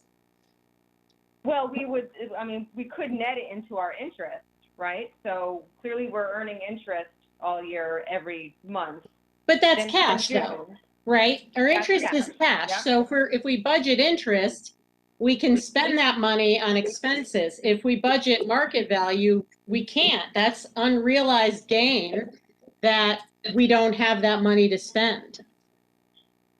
And in this case, so we budgeted an unrealized loss, so we're raising taxes for something that it's not an expense that we're going to have while it's unrealized. Correct. But then at some point it does become realized. Right. And when it becomes realized, it becomes part of a gain or loss. But I mean, unless we have bonds coming due that we expect to realize a gain or loss, maybe we could try to predict that. But if this is on other stuff, I mean, we can, maybe I'll call you about it. It just doesn't make any sense to me why you'd have this on a budget basis. And it's an expense this year, so it's hurting us, right? So. I mean, 22, yeah. Yep. Yeah. 21, it was budgeted the other way. Yeah. So it's really timing. Yeah, I mean, I think if we're going to budget anything, it would make sense to budget it to the extent we think it will become realized, and it's going to actually, and it relates to bonds that are maturing in the current, in the upcoming year. So maybe there's a fraction of that that's real, but, it might be an opportunity for us. Okay, so what I'm hearing is, Ms. Charlton, you'll talk to Ms. Bassi, and this may be another topic of discussion Monday night. Yeah, we might be able to, if these are bonds which extend past this next fiscal year, it might be an opportunity to take that out of there. And we do look at every CD, every bond, and when it matures. So, I mean, there might be some. Clearly, we don't go out long-term anyways. I think the most we go out is 4 to 5 years. So there could be a little piece of it that's not in this fiscal year. But, again, a lot of it's, what are the rates going to do? Yeah. Okay. Thank you. Okay, thank you. Any further questions on revenue? Okay, I'm seeing none. So that wraps up the budget and our at least conversations with the department heads. Now, I would ask before we adjourn a couple things. If the board would like to see or hear from any department head, let me know and we'll invite them back on Monday. Okay, to go over expenses or what have you. Let me know. We'll it's on our schedule, and I'm sure they'll be available for Monday night. Mr. Walsh, before I continue, do you have a question or comment? I would just like to hear from the Fairfield Museum. They went up in their budget, and we didn't hear from them. I thought we were hearing from everybody. So that's my only request on Monday. Thank you.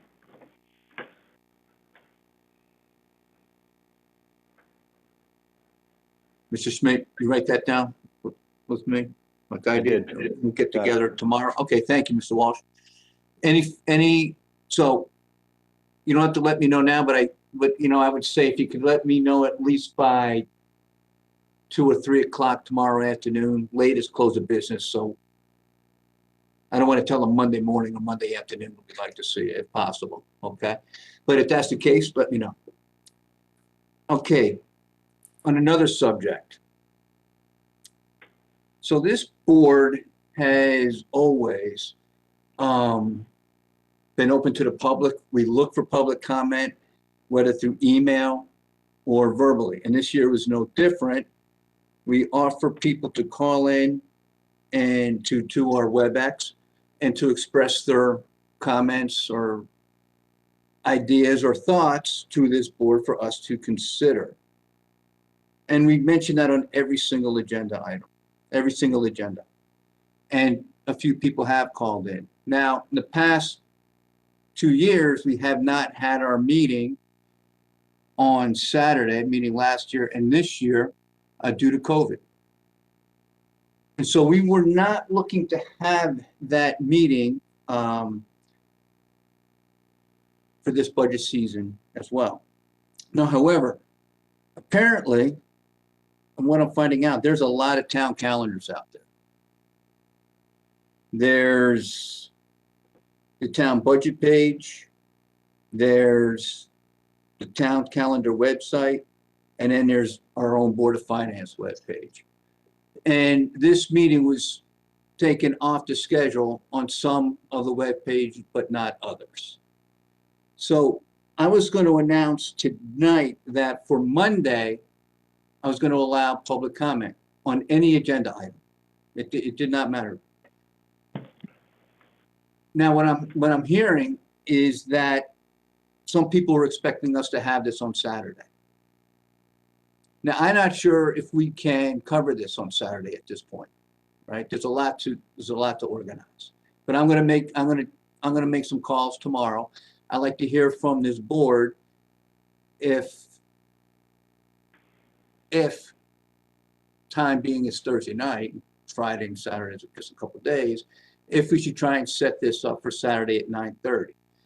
But what I was going to announce is that we will set this up for Monday. If we can't set it up for Saturday, for Monday, and let the public come on and speak to us about their thoughts and comments, and we can get it out on Facebook and every web page and everything that we can in social media.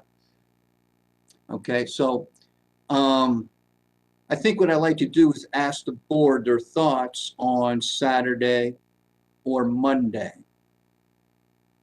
And I'll work towards whatever we end up coming to a consensus with. Here's what I know for Monday night is we'll all be there. Some of us on Saturday work, so some of us can't make it. And that would have happened anyway. So, but let me open it up and I'll take a sense of the body for Saturday at 9:30 it would be. And it'd have to be through WebEx. And again, even if we decide Saturday, I'm not sure if it can be set up, right? Because we're going to need help. We're going to need IT, technology, and everything else. So let me go around a little bit. You guys let me know what you think. Mr. DeWitt? Thank you, Mr. Chairman. Chris DeWitt. My fear is that if we do open up public comment on the 29th, we could be sitting here again at 11:38 listening to 2-minute blocks of comments, which because we don't want to limit the comment. So I would be in favor of the Saturday meeting. And like you said, I know some people might have commitments or might have to work, but even if we could get half the board on the call, I think it would be worth attempting to do that again if you can set it up. And if you need any help, please let me know. Okay, thank you, Mr. DeWitt. Mr. Mottola? Yeah, I'll do whatever the board wants to do. If we get stuck doing it on Monday, I shouldn't say stuck. My choice of words has been wrong tonight. I apologize. If we're going to do it on Monday, I would suggest we start at 7 o'clock again, so we have time. And so whatever the board wants to do, I can go either way. Okay, because we do have, as a board, have some discussions we want to have for Monday amongst ourselves. Right. I hate to say this. Go ahead. I don't want to have our budget discussions on some of this stuff at 9:30 at night. That's the problem. And That would be my concern, to do it on a Monday night. You know, we have public comment for 2 hours, and now we're getting into the nitty-gritty of our budget discussions. That would not be, I think, a good thing to do. So, Okay. but if we have to, that's my concern about doing it Monday night. But whatever the board wants to do, it's fine with me. All right, thank you, Mr. Mottola. Ms. Marmion?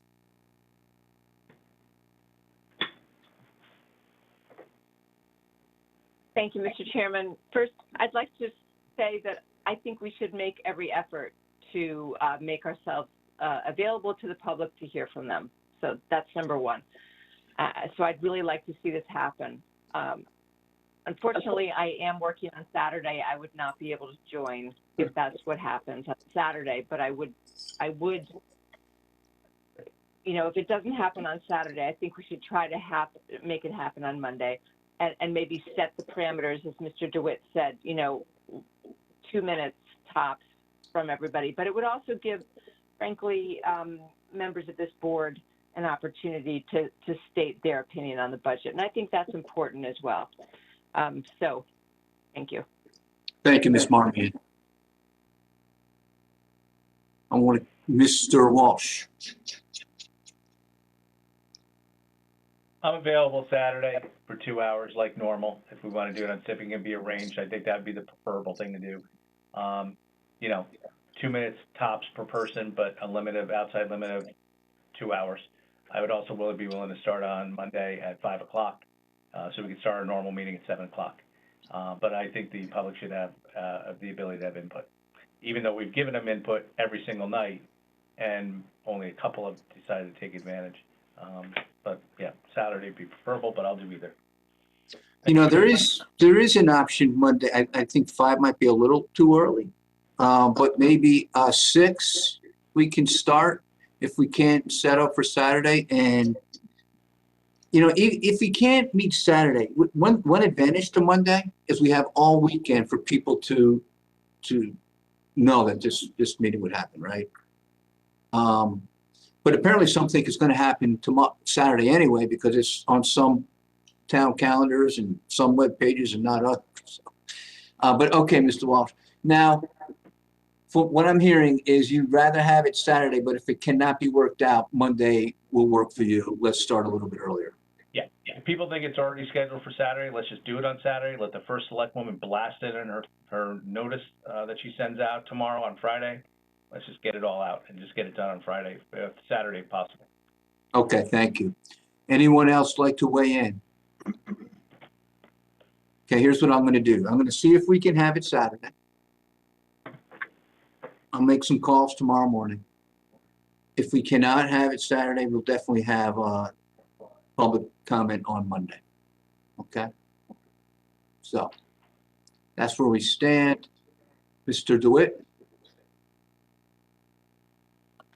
I think Mr. Walsh brought up a good point. I'm sorry. Go ahead. Oh, sorry. I think Mr. Walsh brought up a good point. You know, our Saturday meetings are usually, 2-hour blocks of time.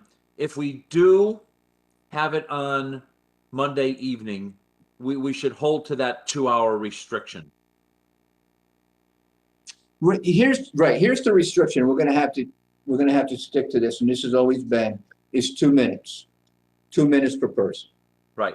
It's just up there, and people have their 2 minutes.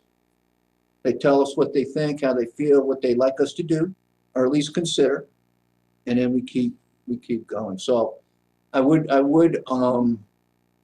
have a stopwatch so we can be fair to everybody. You don't want someone coming in at the last minute and have 30 seconds, right? We want to make sure everyone gets their opportunity.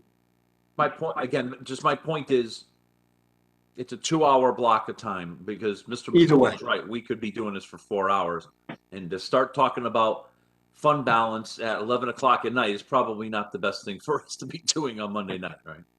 I agree. Okay. Anyone else like to weigh in?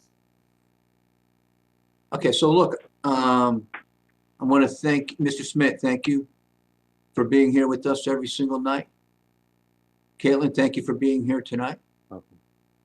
And we'll thank all the department heads tonight, but also next week, and thank the Board of Ed as well. And appreciate everybody making these meetings.